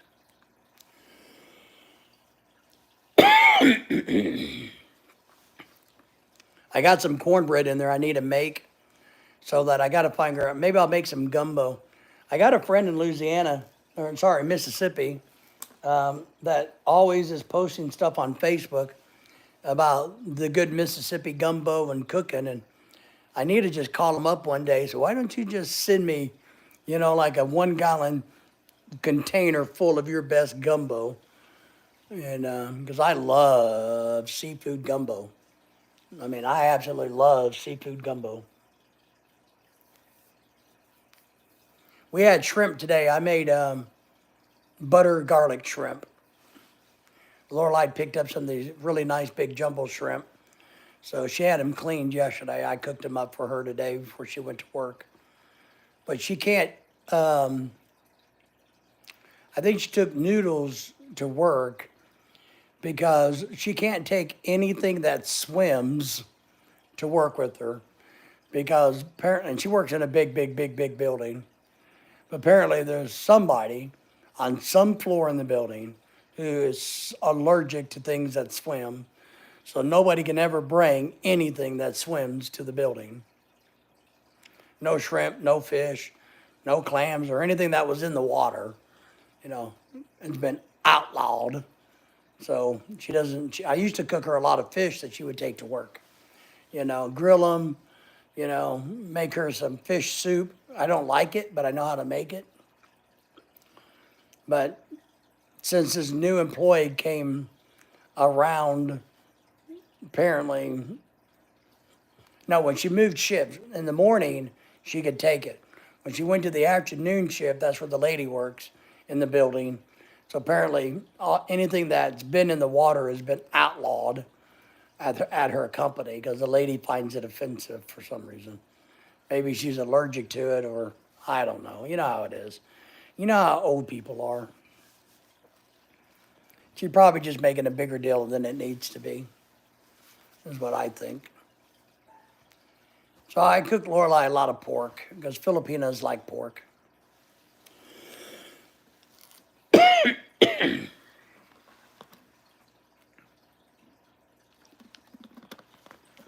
But I'm a big soup fan.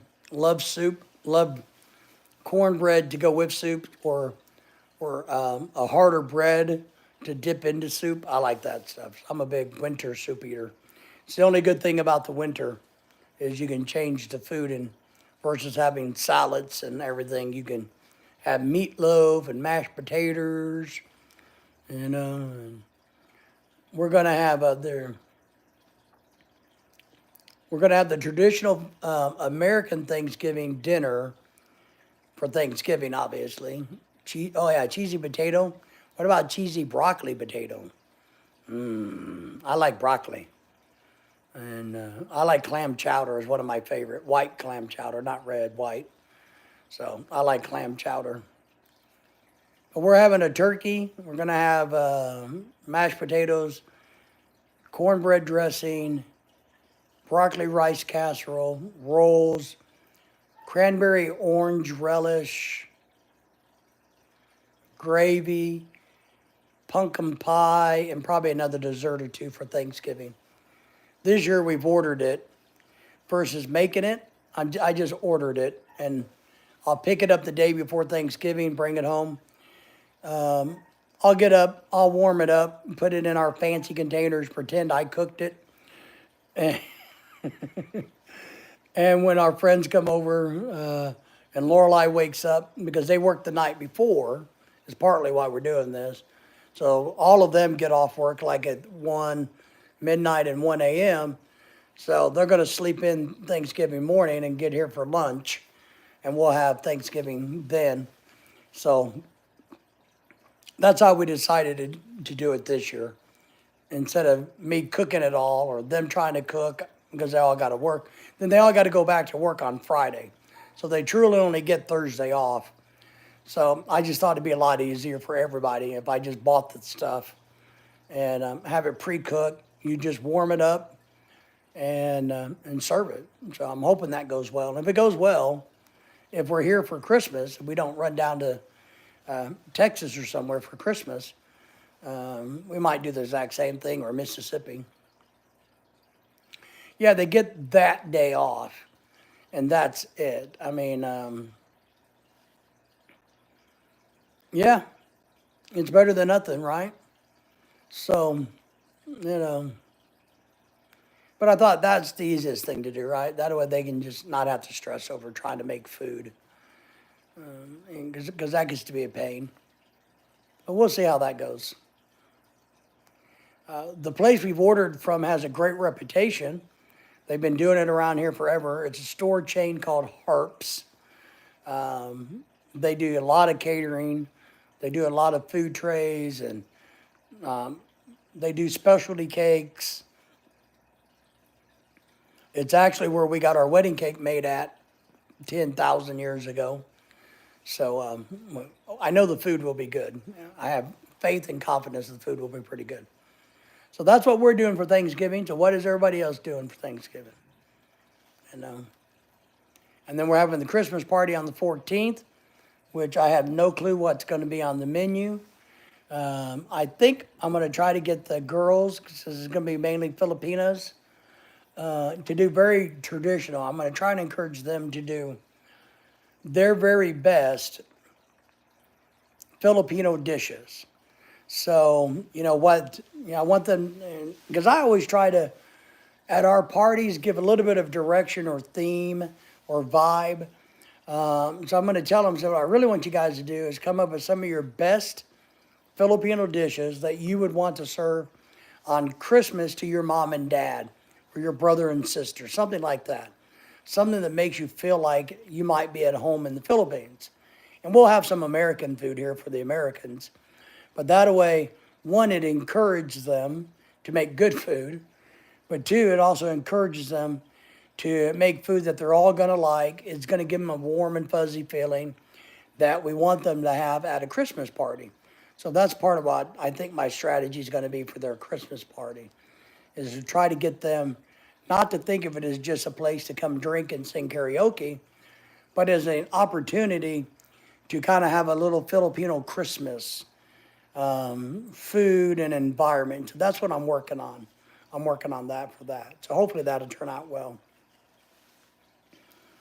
And I did purchase a gift for my wife for Christmas, and I've decided that I'm going to give it to her during the Christmas party. And that way all of her friends will get to, and because all of her friends will be very impressed by this Christmas gift. So I think I'm going to give it to her during the Christmas party. And with your Filipino wives or your girlfriend, even American women, any woman, they want to be put on the pedestal. They want to be put on the stage. They want everybody to look at them. They want to be the center. So I'm going to set that up to where she gets to be not only is she the host, but now she's going to get this very cool gift that they're all going to go, woo. I see the family for lunch and be at work by 2. All right. That's the big plan for Thanksgiving. Yeah, a lot of people, they got to work holidays. They don't get holidays off. And so a lot of families I've known over the years rearrange the holiday schedule. And I was always blessed for the last 30, 35 years that I had Christmas and every holiday off because I taught at a state school. So when the students were gone, we were gone pretty much. And it was always enjoyable to have that much time off. So that's kind of what we're doing. That's the exciting part. We'll see what happens with the president and his new cabinet. I heard Elon Musk is going to get involved. Henry says, I worked every holiday for years. Wow. Yeah, I was the opposite. I've been very fortunate in life. One, I didn't have to travel very far to get to my job. My job eventually paid very well. I was able to start a consulting business through my job, not through my job, but because of the skill sets I had. Always had weekends off. I was always home by 3 o'clock on a Friday. I came and went as I pleased, as long as I met my requirements to be at class. So I didn't have a set schedule. Yeah, I had it sweet. I got to admit. I tell people all the time, if you got the credentials and you want a good job, go teach at a college. You know, the benefits are good, money's in, but after you've been there long enough, you start getting some decent money. But the benefits are good, the time is good. You don't work holidays, you know, on Lily. My dog Lily says, yeah, you don't work holidays. Holiday Entertainment says oh yeah, I work every holiday too. There are busiest days. What industry are you in without giving too much detail about your job? What industry are you in?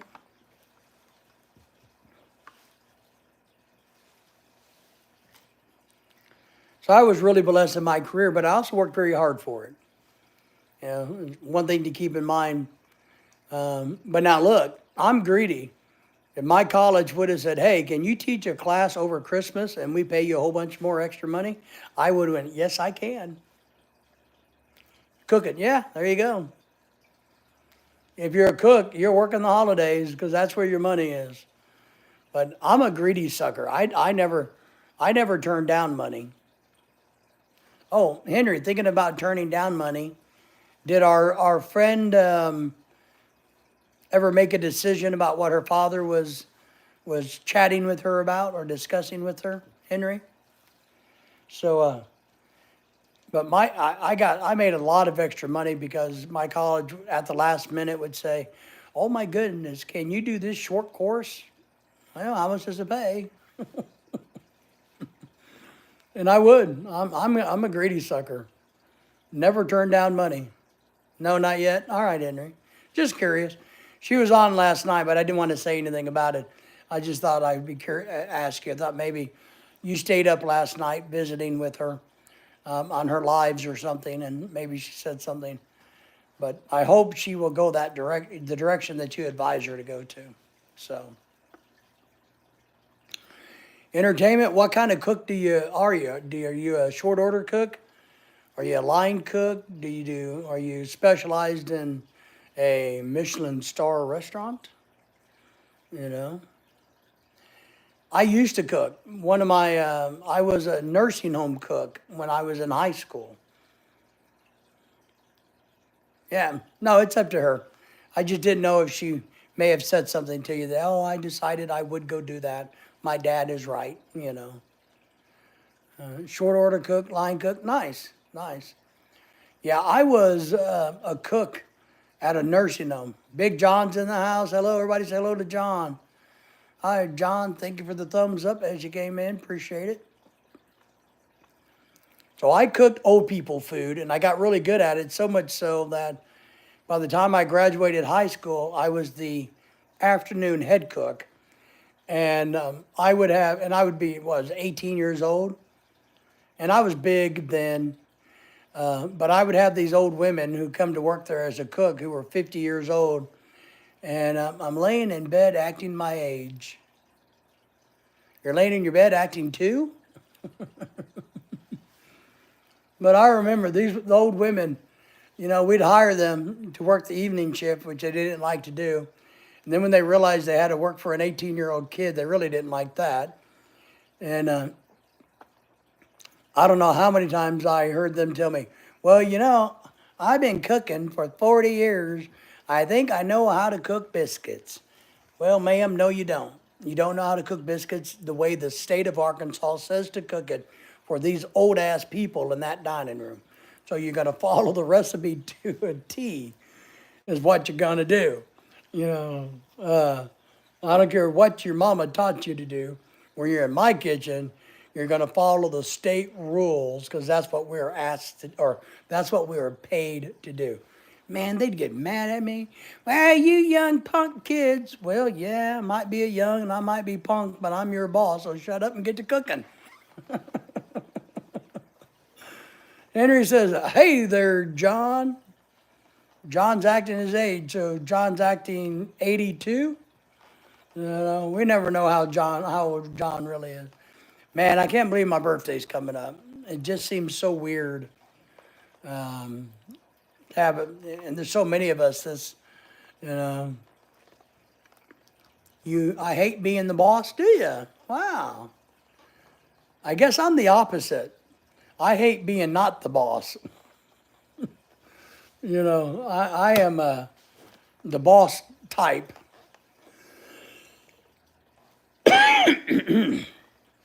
But I don't think I'm a bad boss. I don't think I'm an asshole boss. I think I'm a good boss because one thing I've learned, and here's a tip for everybody, and I used to teach my students this. You need to assess your workforce. You need to find out the strengths and the weaknesses of your workforce. And then you need to have your workforce work in the areas where they are best served the overall picture. So you don't want to force somebody who sucks at cooking to cook when they're better off doing dishes, whatever it may be. So you got to learn their skills, understand their passion and what they want to do to get the most out of them. You put them in a situation to succeed, not to fail. John says, I worked on a catering crew feeding wildland firefighters. Nice. When I did not pass my 3-mile, 45-pound sack test. Yeah. Oh, to be a wildland firefighter? Yeah. They got to eat too. Well, I never said my age, but I was always in charge everywhere I went. Yeah. Well, I think the old women at the nursing home knew my age because I wore my letter jacket to work. Kind of gave it away. I'm wearing a leather jacket or, a high school sweatshirt, So, whatever. It was fun. Got to work the fires. Yeah, I bet it was fun. Educational too and beneficial. But being a good boss is a art form. I'm gonna eat dinner. Y'all take it easy. We will do it entertainment. Thank you. Good to talk to you. Good to have you back. Appreciate you. And we'll talk to you here soon. Once again, thanks for being here. Big John is saying hello to HTN. Anybody want to rub a dog's belly? I got a dog sitting next to me that thinks I need a rubber belly.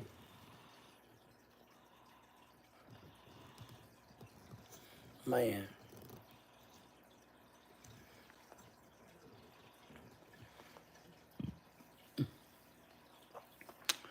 HTN says, I had one person, Vince, that I convinced that I just got out of school and was his boss for 3 years. That's funny.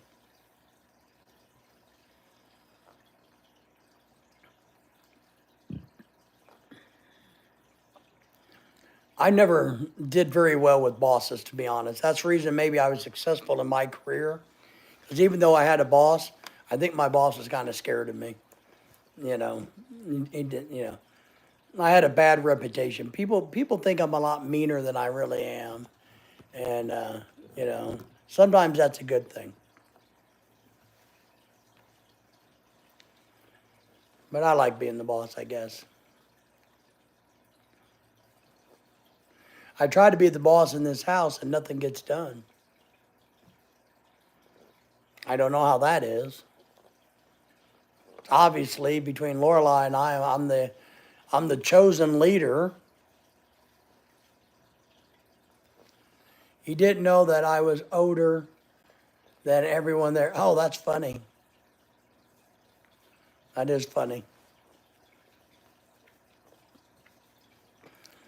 But look, if you know your stuff, you know your stuff. It is what it is when it comes to all that good stuff. I used to let females choose their work partners for the day when I worked the fires.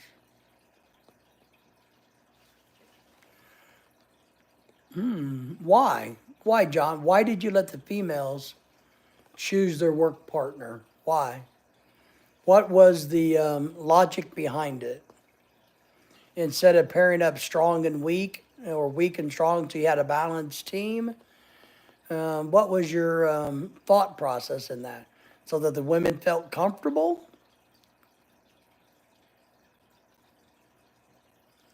So the guys would used to ask you, hey, pair me up with Susie, right?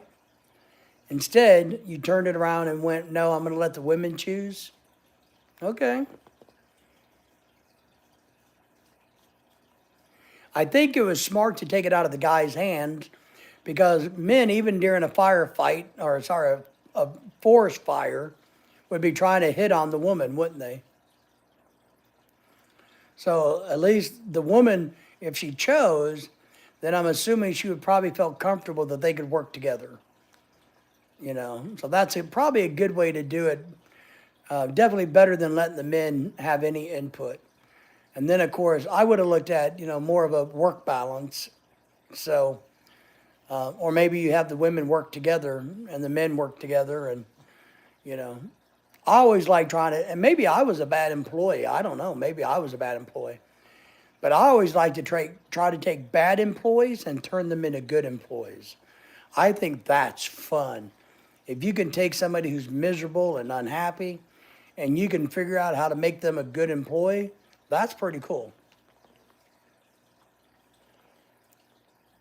So the men firefighters, what they wanted to do was get their fire blanket out and have a snuggly wuggly with their female firefighter. Didn't everybody stink really bad?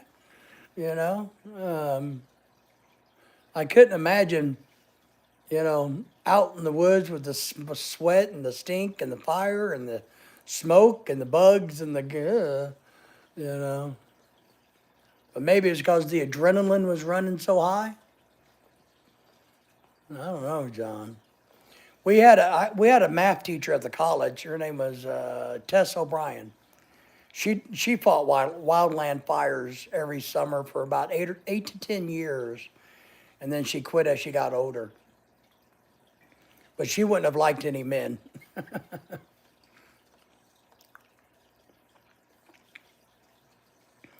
Okay, Henry.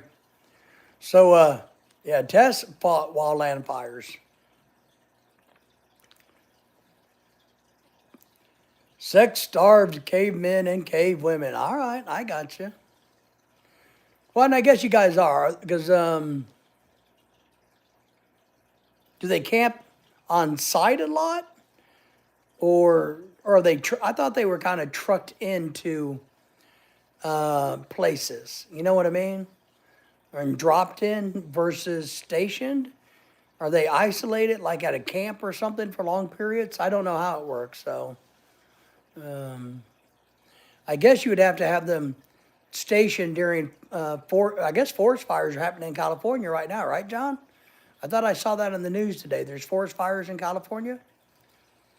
But I guess you would have to have, what, a battalion of people ready to go in a certain location, and then they drop in or get trucked in. Sully's back.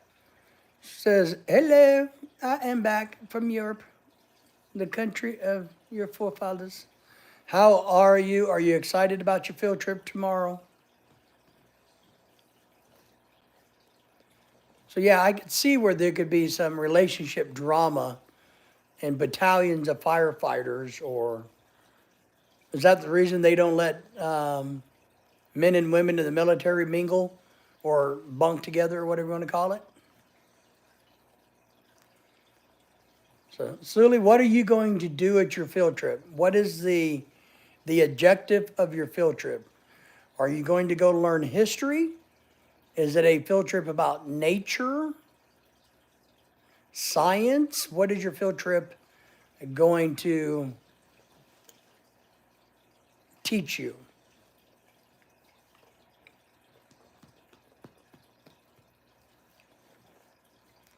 Still got a bunch of people watching in the background. Drop us a chat. Let us know who's all here.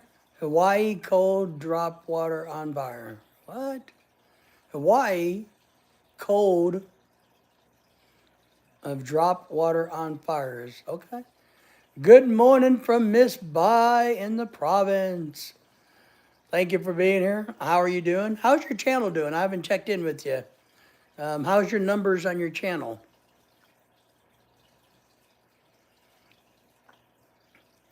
How are your um, how are your gentlemen? Are you? Let me phrase that. Are the men behaving like gentlemen on your live stream, or are they behaving like men?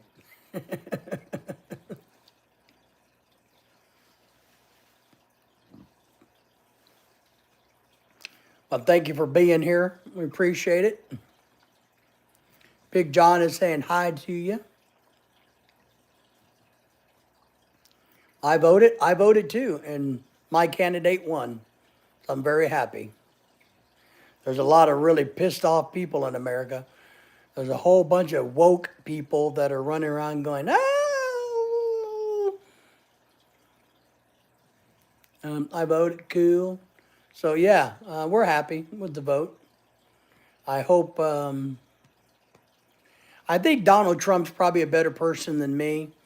I would go in after everything they did to him, and I would start torturing people. One, I would pardon everybody, and everybody that came after me, I would go after them, and I would fire any. I mean, I would. But he's a better person than I am. I would go in there raising hell with the Democrats, and or any judge, any prosecutor in New York.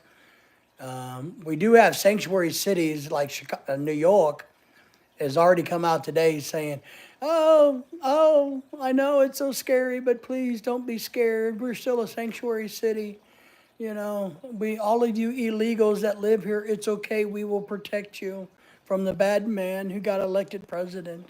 I was at a news conference today. To summarize, that's what New York has said. All of the illegals that are here, don't fear.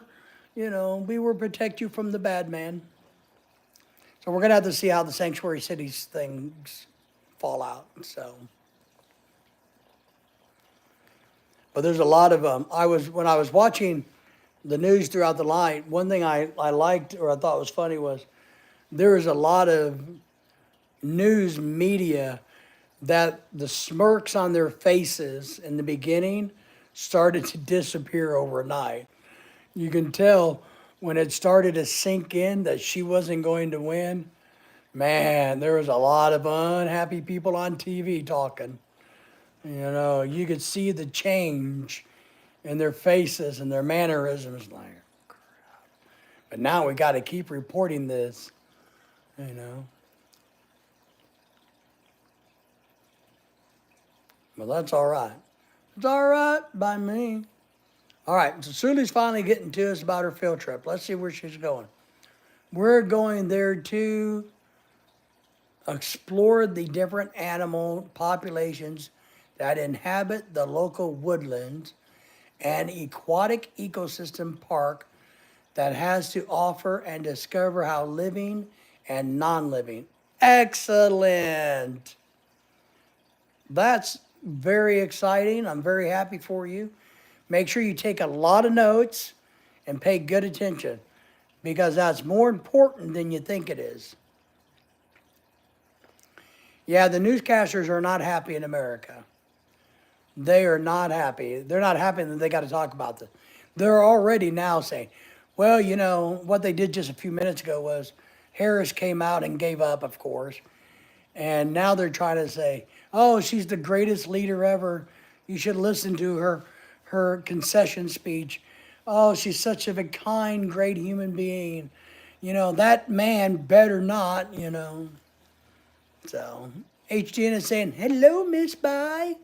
How are you today? Things interact together in these environments. They do. You're going to have indicator species, which is very important. Whether it's a good environment or bad environment, your indicator species can tell you whether it's a healthy ecosystem or whether it's an ecosystem in danger. So just be aware of your indicator species, all right? But you'll learn a lot and have a lot of fun. And don't be squeamish. You jump right in there and handle the bugs and everything else that you can find. But try to identify your species and all that good stuff. You'll have your indicator species. You'll have a good time. They're probably going to let you have your phone so you can take a lot of pictures. You know, I don't know if you have to do a report from your field trip when you get back, but take good notes so you're able to do that. So yeah, they're already now starting to say, well, he better do this and he better do that and he better this, he better that, and they're really worried about Elon Musk, and they're worried about is it JFK Jr. or RFK Jr.? They're worried about him because he's been on the media today already saying, here's what I want to do. First day in office, because Trump's going to make him, I think, the head of the Food and Drug Administration. So he's already coming out saying, here's what needs to be done. And in Trump's speech last night, he said he's going to give him the power to do it. And he said he's going to let him go do it. Elon Musk, I was telling my brother, I like Elon. I don't like his cars, but I like him because he's crazy and he's a super genius and he's rich. But he wants to come in and change how the government functions. And I think that's great. If he can bring a business model and streamline the government, make it more efficient, I'm all for that. Shirley says, I love your hat, thank you. This is a very old hat.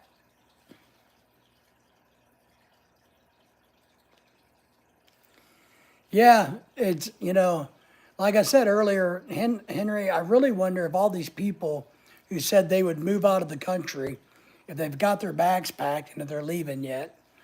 All these movie stars who ran their mouths. So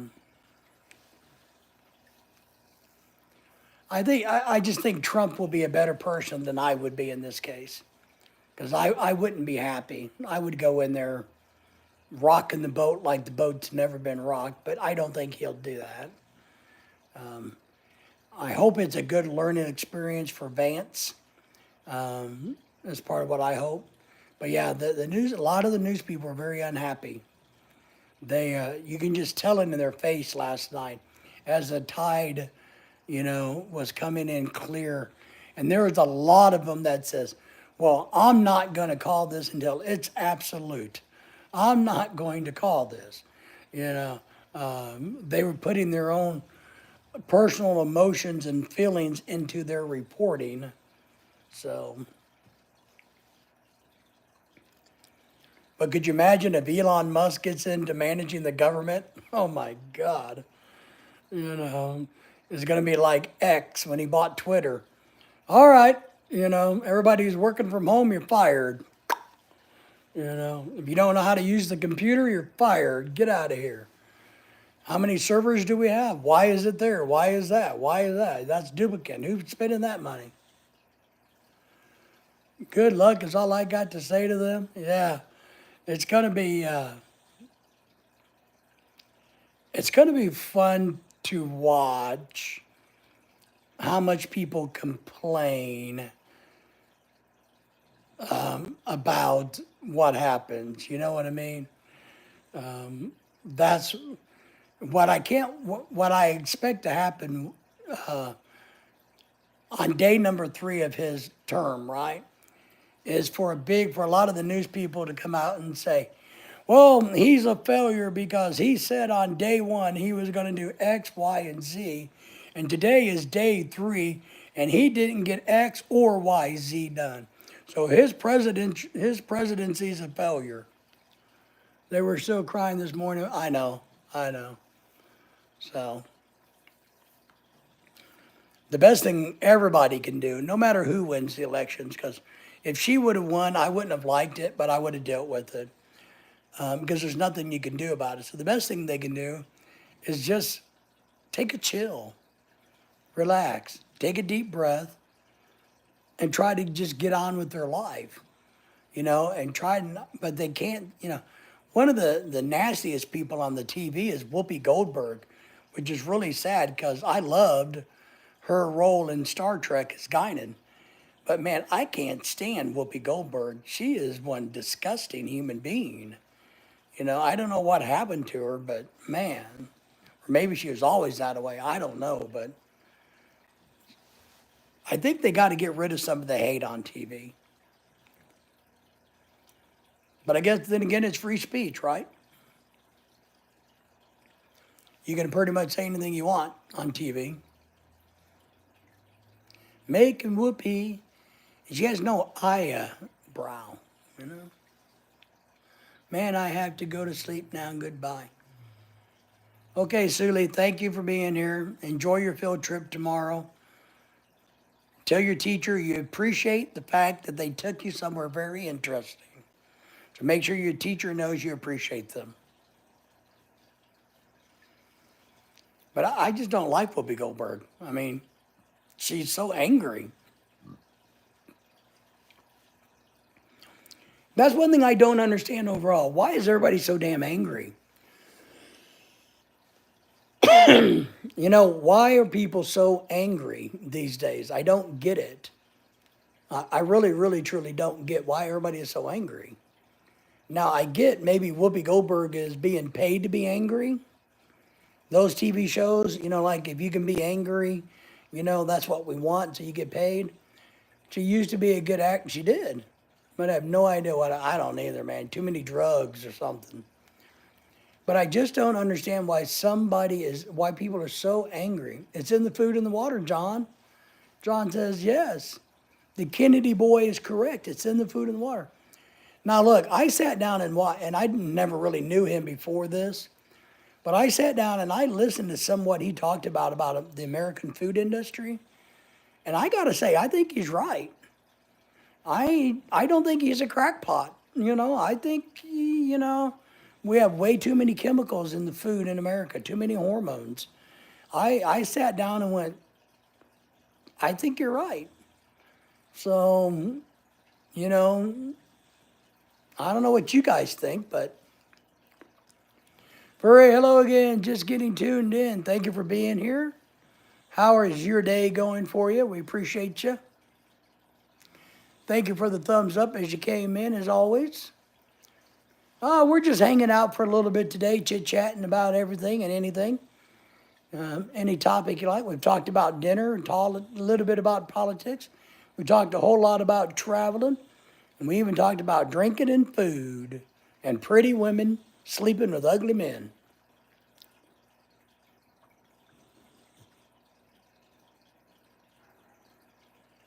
Yeah, Henry. Well, I'm trying to figure out why they drink so early in the morning.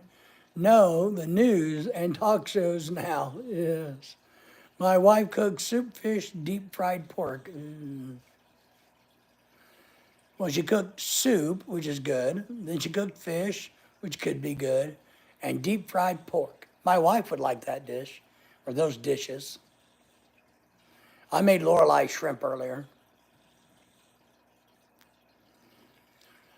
I am, I wouldn't say I'm a Trump man.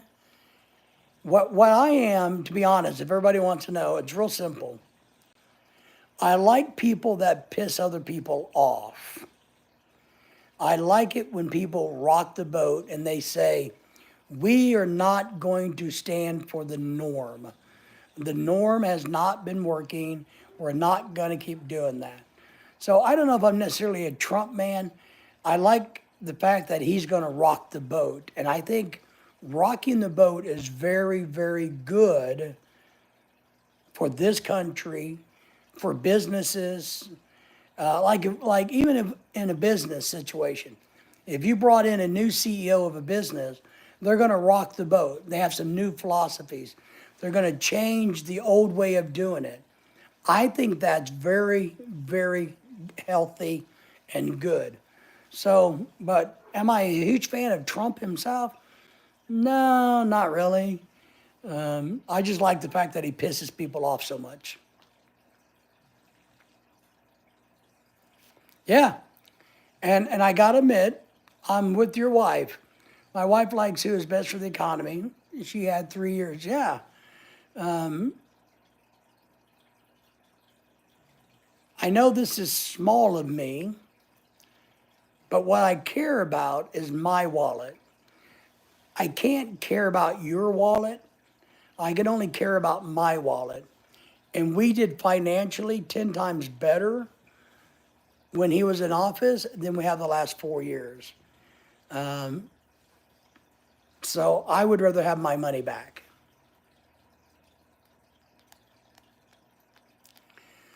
Well, I don't know. Furry says it's kind of a moral issue in the USA now, more than anything, though. Well, I don't know if it's a moral issue. I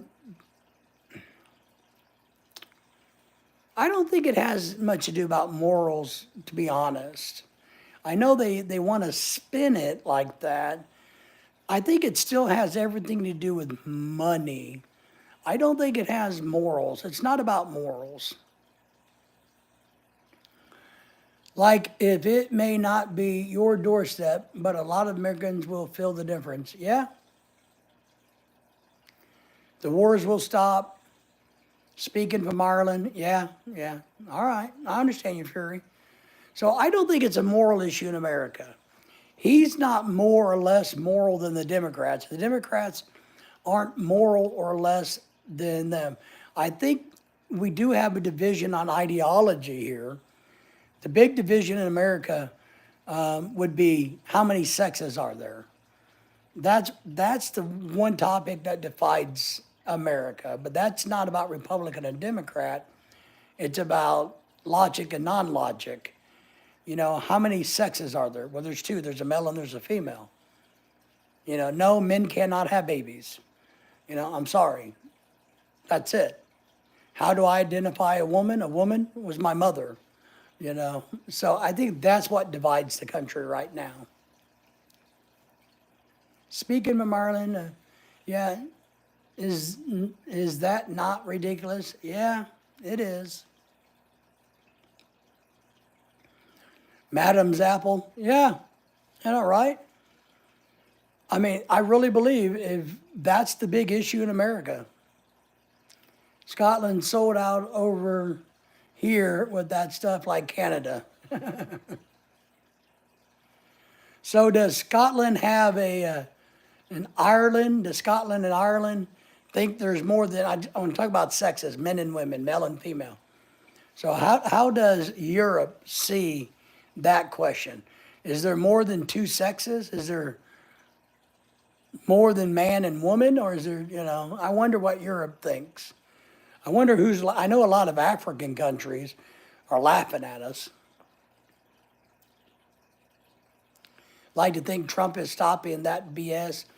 I'm going to tell you this, and I really believe this. I don't think Trump can stop all that weird woke BS. I do think the woke BS is running its cycle because the logic's not there to sustain it. How many times can somebody stand up and say men can have babies and normal, regular, everyday human beings go, yeah, that's right, men can have babies? No, no, logic, science prevails. So this BS argument about there's multiple sexes, you know, there's 5, 6, 7 different genders. No, no, no, no, no, no, no. I think that's starting to wear thin because even the people that run around and say men can have babies, for example, they don't believe it. Scotland tried to encourage it once and it came to kids and the people spoke plain and simple. Nice. Hopefully the kids stop talking puberty blockers. Absolutely, John. They shouldn't be, unless it's a medical, I mean a real medical, not a psychological, they shouldn't be giving out puberty blockers.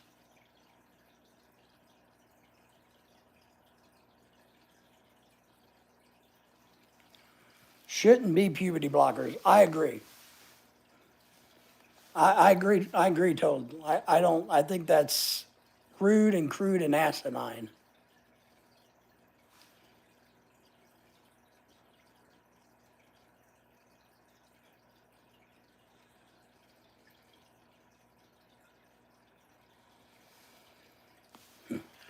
My wife just, my wife would like to have a Louis Vuitton purse. So I think she's Christmas shopping early for a Louis Vuitton purse. They're very expensive, and I don't know if we can swing one, but if I could try, I would. But they're a lot of money, a lot of money.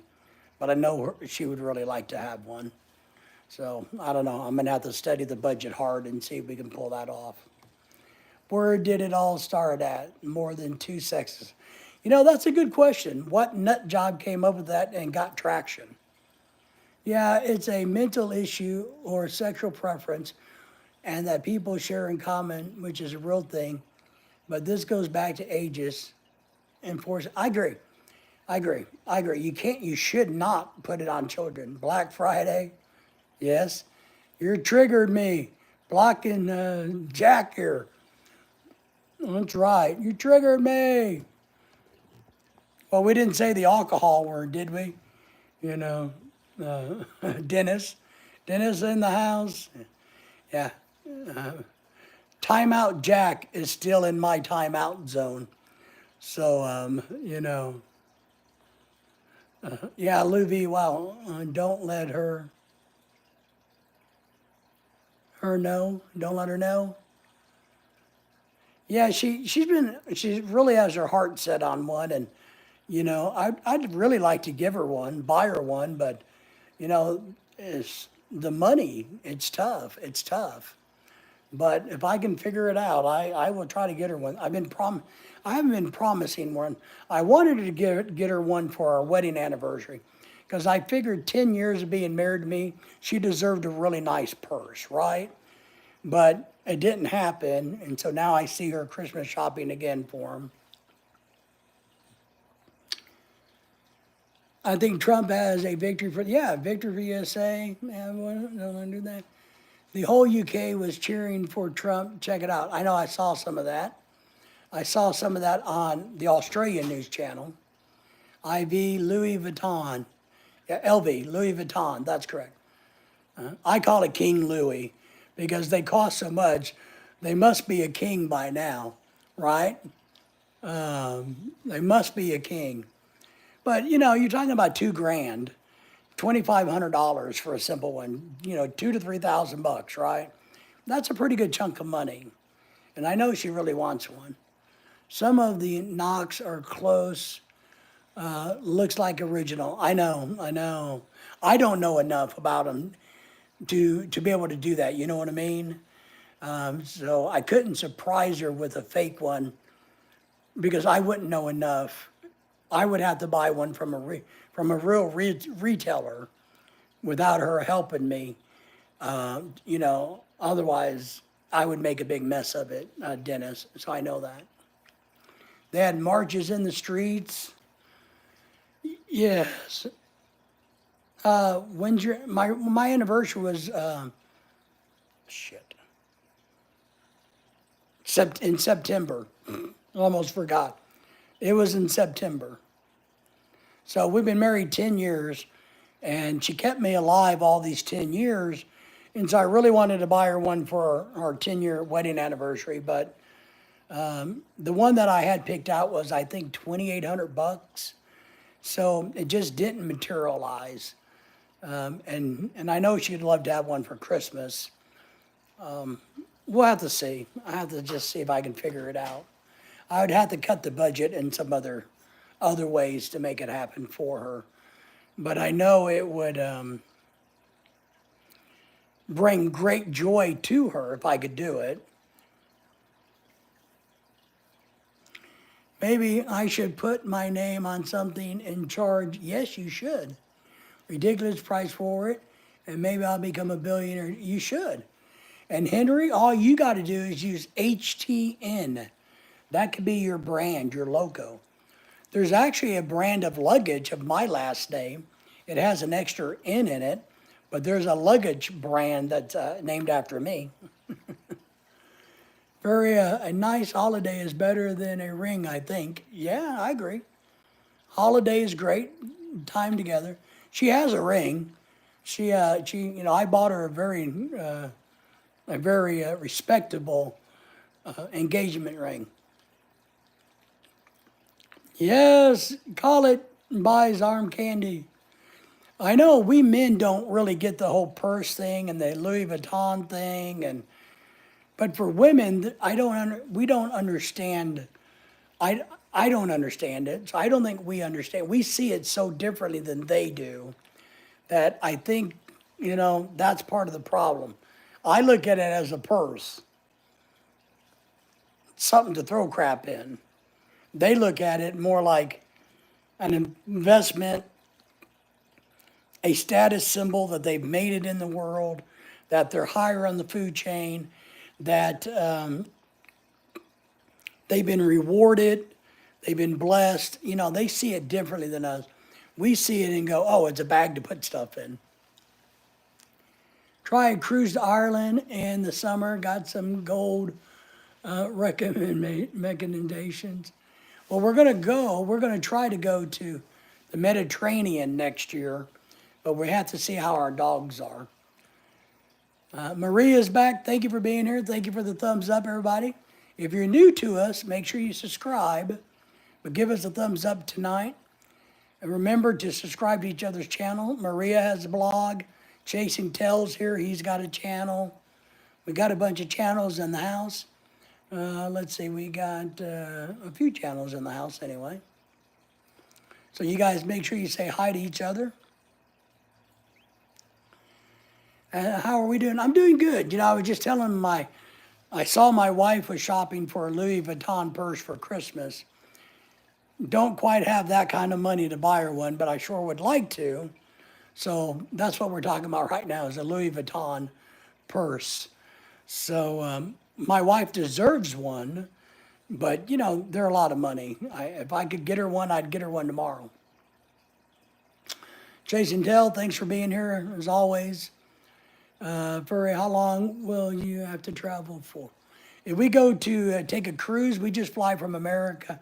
I'm not for sure the flight time from America to where, because I haven't picked the destination yet. I don't know if we're going to go like to Italy or France or Greece. I haven't decided. So, what is that? A 7 to 10 hour flight, potentially. So, and then we'd go on a 10-day cruise, which is way cheaper than a Louis Vuitton purse. But I know she really wants one. She has her heart set in on one. And I really need to figure out someday how to get her one. Because she works a job, she works hard. She kept me alive all of these years. Maria saying thank you and saying hello to Furry. H saying, well, I got a town greeting card company and a wildlife reserve with my last name. See, there you go. I mean, how long you staying away? You mean how long the cruise would be? We would go on a 10-day cruise. So that means our whole trip would be 14 days, is what that would be. Yeah, you should charge them for using your name.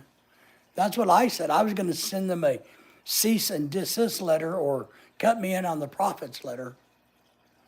Furry saying hello to Maria. Young Sanders in the house. Thank you for being here, Charles. Hello, hello. Remember, if you guys aren't friends with each other, please do. Thank you all for the thumbs ups. Hail, Tell, Tate. And Chasing Tell Outdoors here. Tate's here. Maria Vlogs here. Wow, nice. Maria, would you like to have a Louis Vuitton purse? I'm not giving you one because I don't have one, but I'm just asking, as a woman, would you like to have one of those? Sandra saying, hello, Henry, what's up? Henry's arm candy was here earlier. I don't know where she's at now, but she was here. Uh-oh, Maria says, no, I don't want one. Chasing Tell says, hey, guys. So, my wife wants one. Would you not like to do another few months thing in the Philippines or something like that again, or have you just hit gold and all that jazz? Well, we travel a lot, and we've traveled a lot, and we do, Lorelei right now, my wife, she's enjoying having a job. If she didn't work, we would take cruises 6, 7 times a year. But she's young and she knows right now is a great opportunity for her to make money and to make good money for her future. So yeah, would we travel more? We wouldn't. We would go back. We need to go. We're going to go back to the Philippines in 27, but we don't have any great desire to head to the Philippines right now. We've been there, done that. We know what's there. We would rather go to other places we haven't been and learn and explore and experience other places. So that's what we do. But right now, she's working. She likes it. It pays okay. So that's why we're only taking small local trips. But and then of course next summer, like I said, I'm thinking about just taking a 10-day cruise, 14-day trip. But if she does, when she gets to the point where she doesn't want to work anymore, then yeah, we will definitely travel a whole lot more. But the Philippines, been there, done that multiple times. You know, the cruises we want to take aren't in the same places. I would like to go to Aruba again. Aruba was one of my favorite places to visit. So I'd be happy to go to Aruba again. I really would. So, but we're going to, explore the world via cruise ships, I guess. She would like to go to Europe. I don't have any great desire to go to Europe. Nice as a 27-year-old, and hearing your stories is nice. Oh, thank you. I hope you get something out of it, and I hope somebody gets something out of what I say. So I appreciate the kind words. I do. But one thing I've learned is if you get the opportunity to make money like she's doing right now, we need to take advantage of it because you never know when there's not going to be there. John, did I travel? Did I culture shock? A little. To be honest, the culture shock was more when we lived there versus traveling there. When we were on vacation, the first time I got off the plane, of course, the smell and the heat was way different than we were used to here in the States. But I've grown up around Asian culture, and I taught international students. So culture shock, not really. And Lorelai and I spent so much time on the phone, and she would take me everywhere with her. So I really knew what I was getting into. I kind of really knew what I was getting into. Fury says, I've been all over Europe. You should definitely check out Spain. We'd like to go to Spain. It's on the list. Areas that's not too much tourism is kind of a place to kick back. Yeah. So we're thinking about Spain, Italy, Greece, somewhere in that world. There's a bunch of different cruise options, and they're not horribly expensive. Even to have one of the good rooms. So that's what we're going to be looking at. I hope to do it next year, but if I could buy her a Louis Vuitton purse for Christmas, man, it would make her world. She will enjoy the cruise, but I think from a woman's standpoint or my wife's standpoint, being in America and working so hard for money here in America and putting up with crap in America, that for her, I think the purse symbolizes it's all been worth it. I died 4 times. She kept me alive. She's taken great care of me. So I think it's one of those things in her mind that she goes, if I could have this, if I could attain this, then I feel like all of my sacrifices and hard work have been worth it. I think that's where she comes from. And I understand that. I mean, the first time years ago when I was younger, when I bought my first convertible Mustang, that was my goal. In my head, how do I prove that I've done it, that everything that I've been working hard for is worth it, my sacrifices? Well, I got to buy the Mustang convertible I wanted. I was able to pay cash for it. And I had it, and it's beautiful, and I enjoyed it and loved it. I think that's kind of the same concept. Now, her purse may cost more than the Mustang, but that's okay, but you get my point. So that's kind of where we're at on that. But once we moved to southern Alabama, disregard, once we moved to southern Alabama, and and she doesn't, when she gets to the point where she doesn't want to work, we will take a whole lot more cruises. Spain is very cheap unless you're wanting a villa, if you're just looking to kick back, it's a great spot. Nice. Well, and that's kind of what we like about cruise ships. You know, you can bounce around a bunch of different countries, and you got a place to sleep, you got food to eat no matter what. And then, you, John, you're making me laugh while I'm trying to talk here, John. I watch Cruise Ship Killers on Amazon Prime. I know, I watch the same series. Gee, John, thanks for bursting my bubble there, buddy. I appreciate that, man. You just killed my mood.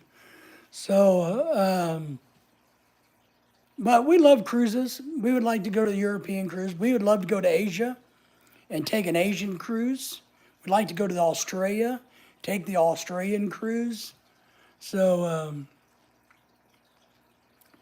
well, it's time for me to get something to eat. Everybody take care. All right, HTN, thank you, appreciate that. And once you get your line of pretty bags up and running, I'll buy one. As long as they don't cost more than $1. It's all right, John. They are. They're crowded. You're correct. But the good thing about cruises is it's kind of weird. You know, they are crowded. A lot of the ships have anywhere from 3,000 to 5,000 people with about another 1,000 employees.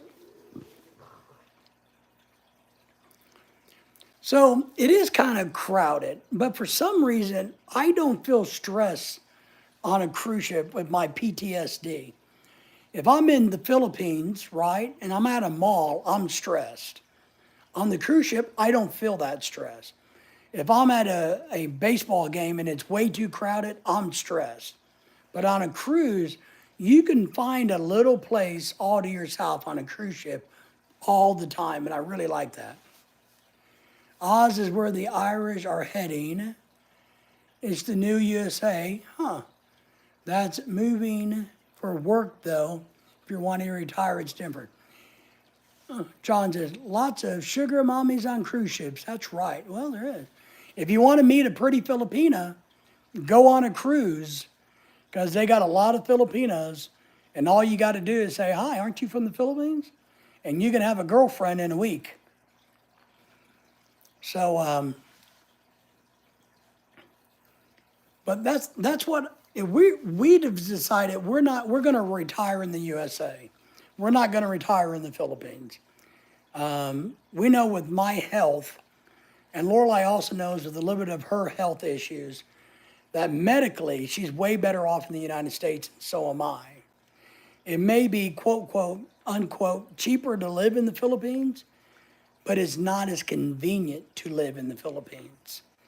If you need medical assistance and you're out and about, you're screwed. Here in America, no matter where you're at in America, you know, you can be taken care of. And so she's lost relatives her age in the Philippines to really simple things. And so she's had 30-year-old relatives die in the Philippines. And she knows that she may be prone to diabetes down the road. So she very much would rather take advantage of what we have in America and just travel to these other locations versus trying to retire in them. We're in the USA.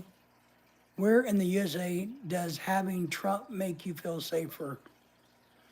Right here where I'm sitting, for one. I'll tell you from my own point of view, and this isn't trying to convince anybody of anything. I absolutely feel safer with Trump in office from a world stage than with a Democrat, with Biden or Harris, or Obama, or any of them.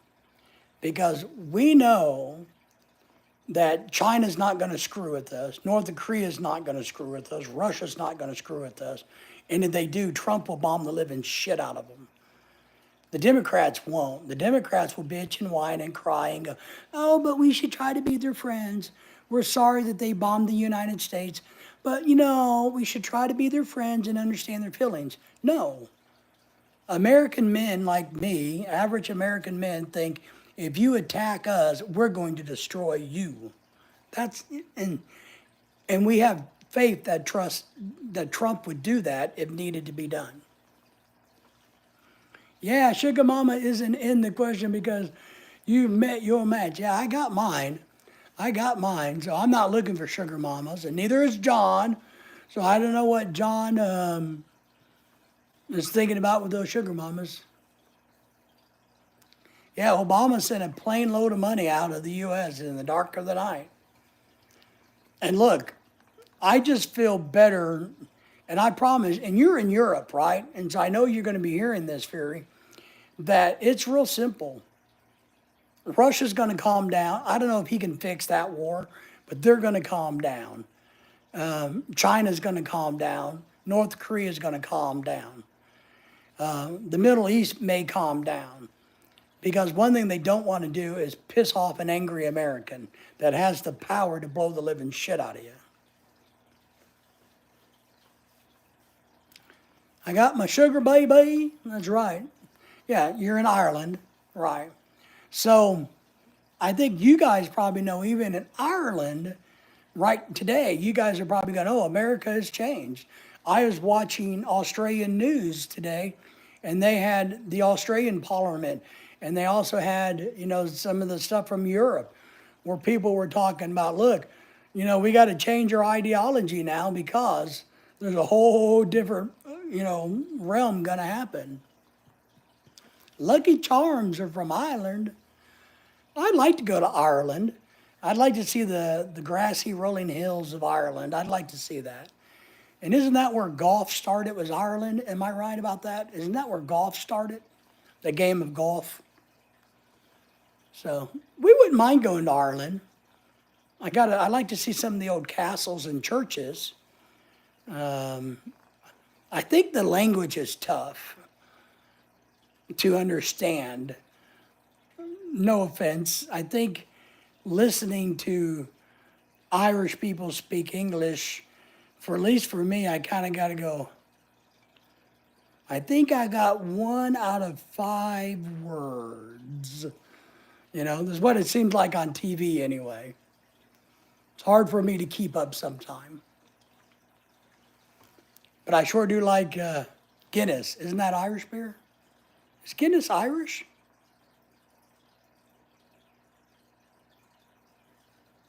I don't know. Guinness isn't Irish.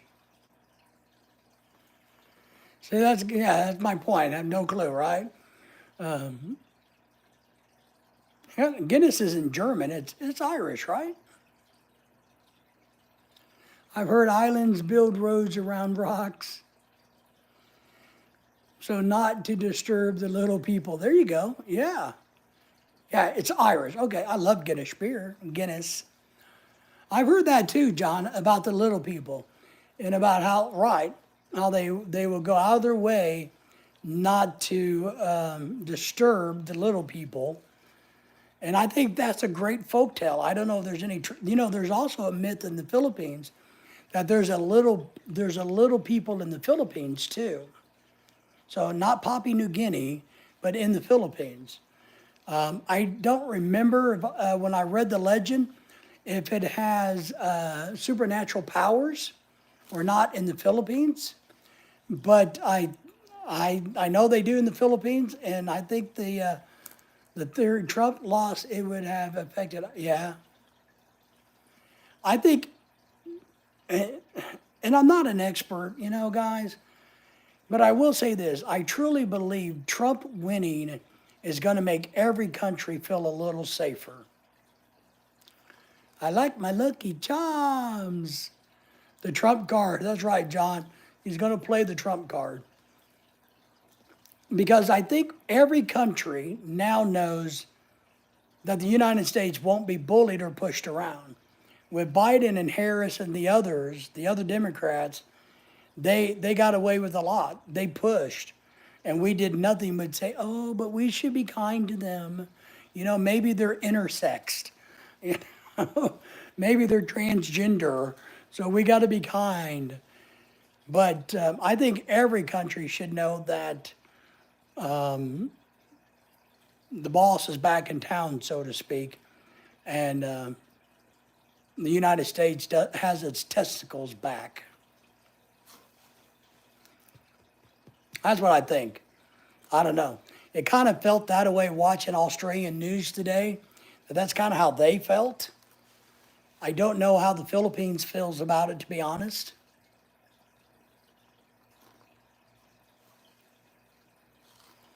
Trump saved the Western world. He may have. I don't know. I don't know if that's true. I don't know if anybody would.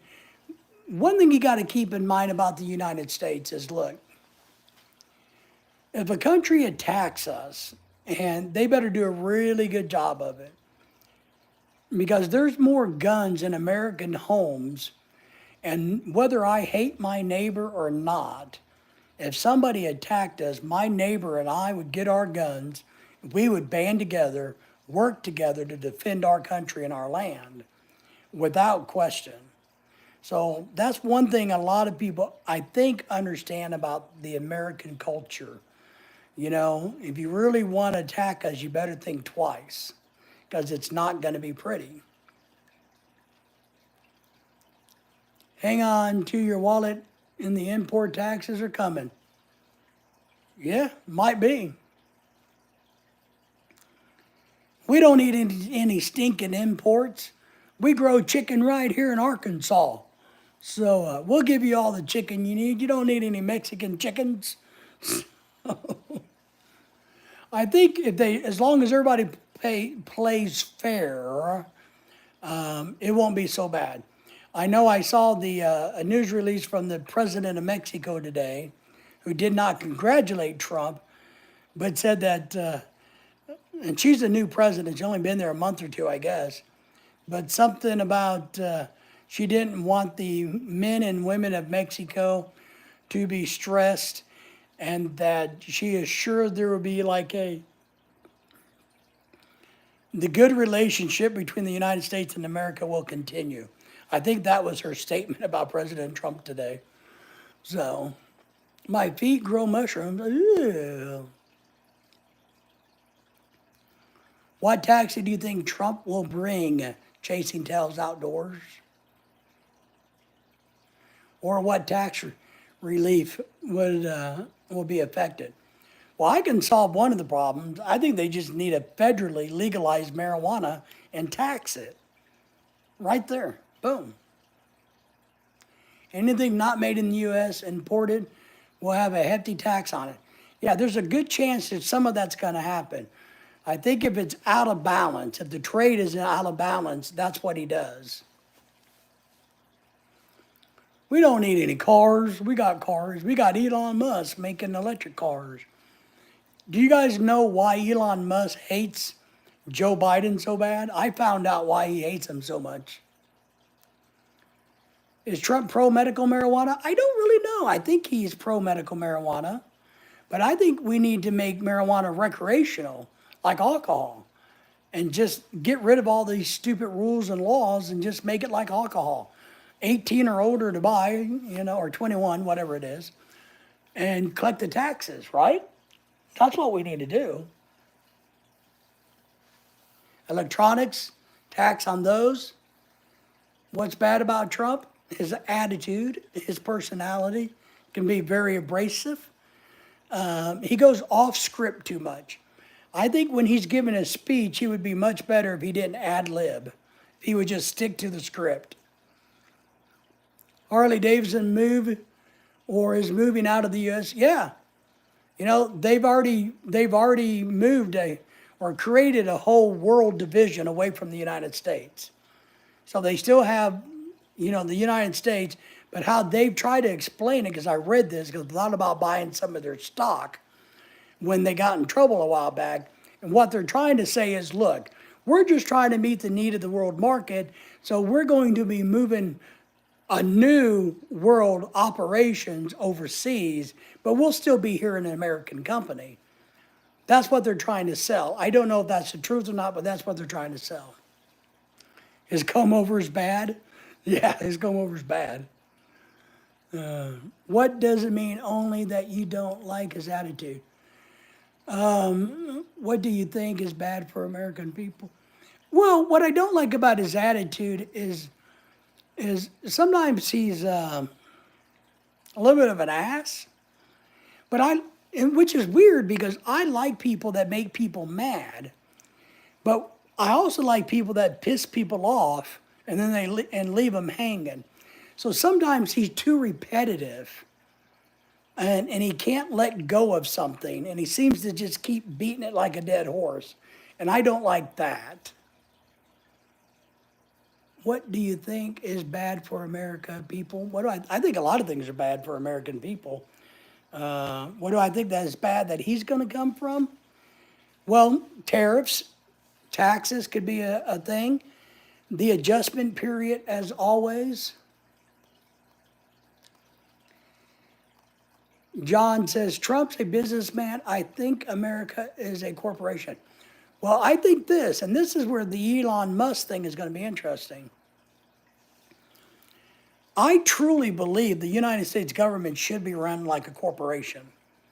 I think it should be ran like a business. And I promise you right now that if all these people that have been running the country for the last 50 years, if this was a Fortune 500 company, their asses would be terminated. They wouldn't have jobs because they've ran the company into the ground financially. So I don't mind the concept of we're going to fix the books on the U.S. government, figure out where the waste is, how to streamline processes, and make this run a little bit more like a business. Because that's what we are.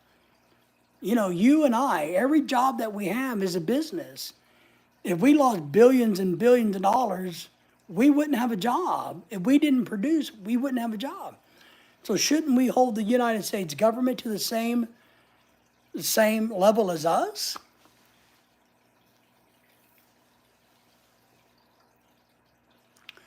Well, I don't know about that. Being president is not a popularity contest rather than a common sense thing right now. No, I don't think it's common sense at all who wins. I think it's emotional response and ad manipulation. The president wins because they had the best marketing team, not because anything else. It's because the best marketing team gets the person elected.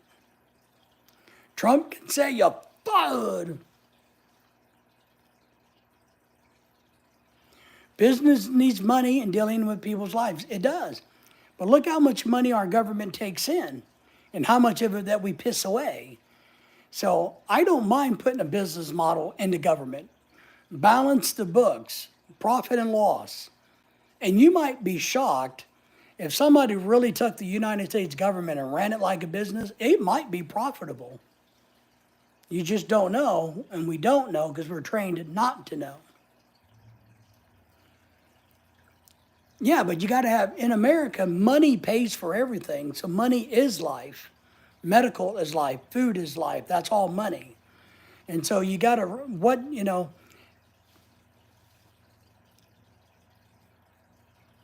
Kamala did what? What did Kamala do? She didn't do anything because she was vice president. Then out of thin air, just keep on, keep it on. And right, and that's what we don't want to do, but that is what we do. I just know that there's a whole lot of government waste and inefficiencies that could be improved, and I would like to see it happen. The president should think of money and should think of it wholeheartedly and absolutely. It's not his checkbook, it's our checkbook, so to speak. And I think they ought to do a better job managing our money. Q Waxy says, let's go Trump America. Well, he got elected. So we'll have to see how things, shake out over the next little while. But he got elected, so that's start one of your dream of getting him elected. So we should sell guns. See, and that's the thing. And people don't like the dirty business of American government or governments. But governments ought to just say, look, here's it is. We sell guns, we bring in revenue. Here's our cost, here's our profit margin. We're going to use that profit margin over here where we have a shortfall so that we don't have a shortfall. Just run it like a business, checks and balances. QAXI, is Calvin saying that the government needs their share when they all share when they all need is just taxes, which is what they do with our overtime? Trump, they don't tax. Let's go, Trump. Well, yeah. There are some tax things that I find interesting. I know Trump has talked about that he would like to eliminate the overtime tax. I don't know about that. I think if he gets that pulled off, that's great. I don't know if he will or not. I do like the fact that people who make tips shouldn't have to pay taxes on their tips. I think that's bad. So, are you asking, should we sell guns to fund wars? Absolutely. And fund guns, sell guns to enemies? No, we should not sell guns to our enemies. But we can sell guns to companies that we're in alliances with to make money, absolutely.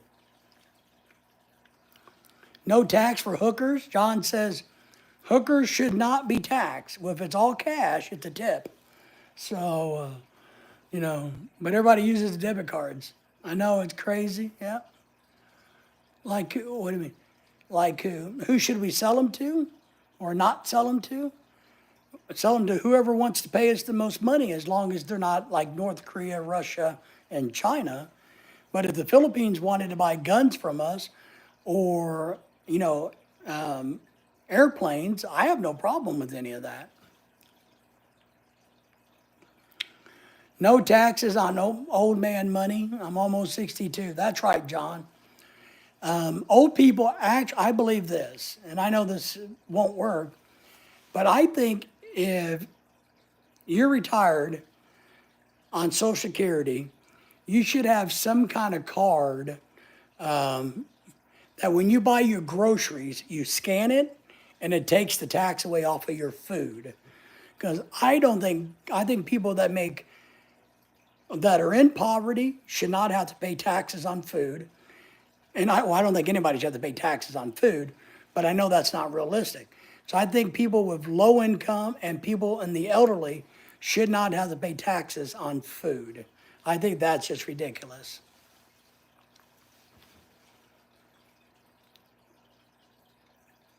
Every one of them. Because I don't like the tax on food. I don't think that's right. You're taxing something that everybody needs. If you want to tax cigarettes, great. If you want to tax soda because we can live without soda, okay. But to tax bread, milk, meat, eggs, cheese, cornflakes, it doesn't make sense to me that the government's making so much money off of the food that people need to eat, need to live. No more tax for the handicap. I agree with that. I'm handicapped. I vote for that. Yeah, I pay. You'd be shocked how much I pay a year in taxes, and I don't even have a job. So I would agree with that. But you could tax marijuana. You could legalize marijuana, right? Just legalize it federally and put it for sale like alcohol. My God, the revenue on that alone would be billions of dollars, and get it out of the hands of the illegal market and get it out of the hands of these dispensaries that don't pay federal tax. So you could do a lot with that.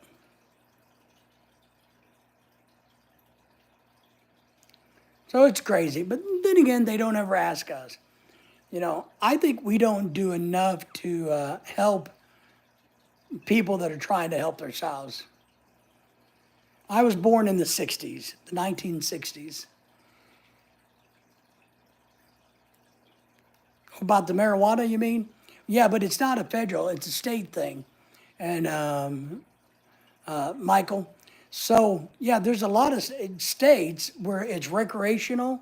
Arkansas is medical. Texas, it's still illegal, but they're not going to charge you if you have 4 grams or less in your possession. You can't buy it and you can't sell it in Texas, but if you possess 4 grams or less, you're okay. Your money was spent on 9/11? Oh, I'm sure it was, in Vietnam and everywhere else, yeah. Yeah, like Missouri is recreational, but the federal government get no taxes from it because it's illegal federally. So it doesn't do any good. And now we send money to Ukraine and Iraq and every freaking well areas. Antonia, Vegas in the house. Illegal market will continue to earn with weed even if it becomes illegal. Maybe it could, just like people make homemade beer. But, people are lazy when they realize they don't got to grow it. They can just go down to the liquor store and get it when they buy their 6-pack.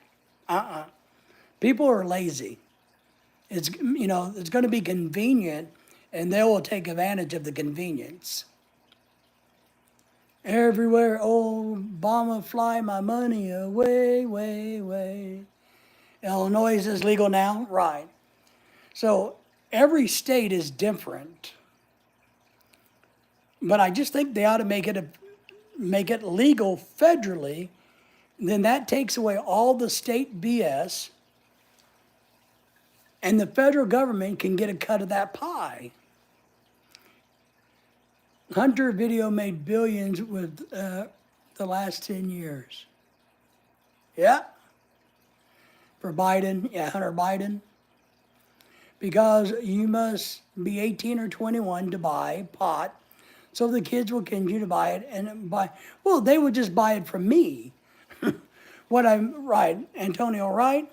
So what will happen is the kids will just get it like they do alcohol. Big brother will go and buy it and give it to them. That's what's going to happen. I don't think they're going to go, because you don't see 17, 16-year-old kids going to make their own moonshine and alcohol. They're just going to an older person who can buy it, and they pay that person an extra penny or $2 or $10, and they buy it off of them. I think that's what would happen. Biden's laptop matters? Yes, it did. So that's how I think that would happen for the younger people who want to get high. I think they'll just do it like they do alcohol. And I think it'd be more prevalent. That's what I think. But at least we could get the tax money for it.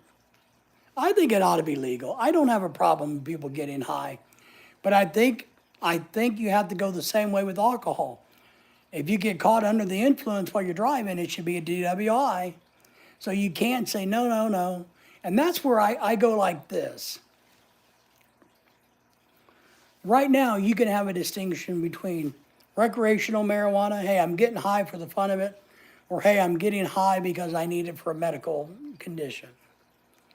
If you get caught driving, right, should it be 0.8 micrograms or whatever it is? But can you have more in your system if you say, no, it's for medical marijuana? It's for my glaucoma or my heart disease, whatever it is. Should you be allowed to have any of it in your system and drive? And I think that's going to be one of the issues, because a lot of people are going to go, well, I'm using it for medical, just like my other pain meds, my other heart medicine, my diuretics. So I can drive with those. Why can't I drive being high? So I think there's going to be an issue there. Raleigh's in the house. Good to see you. Thank you. How are you doing, man? I'm sure you're having beautiful weather where you're at. Hey, man, what are you talking about today? Well, right now we're talking about marijuana, medical marijuana, recreational marijuana, and federal tax, making it legally federally to help the federal government revenue stream. So we're debating whether it would be a good thing, bad thing. We talk about how the states are all different, whether if you have any of it in your blood system, should you be considered under the influence while driving a car? Should there be special conditions allowed if you have a medical card that you can be, this much high while you're driving? But if you're in Missouri and it's recreational, then you can't have any in your system while driving. You know what I mean? I've always wanted a plant of ganja homemade, but my dad would punch me so hard for those days. If I do it and he finds out, oh, I agree, you don't want to piss dad off. You don't want to do that. But we've grown marijuana when I was younger. It's not a big deal. Smells, stinks up the place. I think it should be similar to how people deal with alcohol. If you do it properly without hurting anybody else, then that's fine. But if you're driving with it, you should get at least a fine. Yeah, I think it ought to be. Now, somebody's going to have to come up with how much THC is allowed in the bloodstream to be considered intoxicated or under the influence, right? So that like 0.8, blood alcohol content, we're going to have to come with, zero point 0.4 milliliters or milligrams or micrograms or whatever of THC in the blood gets you convicted. But under 4, you're okay. Then again, if you're under 21 and if it's legal, it's like alcohol, you can't have any in your system. Big John says, my neighbor has a greenhouse growing weed, Bakersfield, California, and I don't have a problem with that. And I think it should be all right. And I think it should be legal to grow. So if you wanted to grow your own crop now I think this, let's say it's legal federally, right? It's federally regulated through the liquor stores, whatever. But if I wanted to grow some in my own greenhouse, as long as I did not sell it, I don't have a problem with that. But if I'm going to start a little cottage industry under the table, a little side hustle of selling marijuana, I think that's a problem because it's like cigarettes and alcohol. It's not been stamped and taxed and approved. But if I want to go get a seller's license and make a home brew, like home brew or microbrews, and make my own strain and sell it at my restaurant or sell it in my liquor store, then I should be allowed to do that. I don't believe that any one company or farm, nursery, should have only all the marijuana. There should be many, many types, just like alcohol, all these different companies. And trust me, Anheuser-Busch, all of these companies, the cigarette companies, they would get in this so fast your eyes would spin. They would have mass quantities of marijuana everywhere for purchase in a week. In Montana, if you bootleg, feds can wiretap your home. Wow. And Tony says, my dad was born in 1960. He thinks that there's no difference between weed and cocaine. Wow. He has an old mentality. And I understand that. I was born in the 60s. I think there's a huge difference between weed and cocaine. Absolutely. I also think cocaine can be used medically, but in very few cases, in very certain ways, it could still be used medically. But it is not. Weed is safer than alcohol? I don't know about that. I think weed has a medical benefit. I think it can be beneficially used to treat things, but I don't think it's safer because it's all about how you use it. Alcohol is really safe. If I sit here in my house and have a martini, watching TV, perfectly safe. If I drink a martini and go get in my car, well, it's not safe. If I sit in my house and eat a couple of gummies to relax, perfectly safe. If I go get in my car and drive on a couple of gummies, no, it's not. So I think it's all about the use, not whether it is or isn't, but it's truly about the use. And the appropriate use of it. But that's just what I think. It's not like I have a clue about anything. I actually don't like getting high. It just makes me tired, makes me want to sleep, and I don't like it. So I'm not a big fan of doing it personally, but I think everybody ought to be allowed to do it. And I think anybody who wants to do it should be able to do it as long as they're 21 and they pay the tax. So it should be recreational. And if it's going to be recreational, we should make money off of it. If a person is crazy, alcohol can make them violent, but weed doesn't do that. Okay, I agree. Look, alcohol is a depressant, first and foremost. But you're right. A lot of people can't handle alcohol and they can become violent. But they can become violent also when they're that way, when they're sober.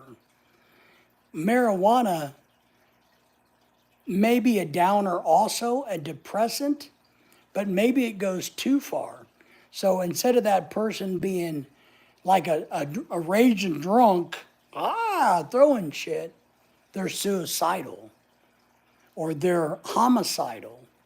So instead of beating the woman with a beer can and yelling, screaming how ugly she is, you're a stinking hoe, instead, the guy's sitting there thinking, I'm going to stab her.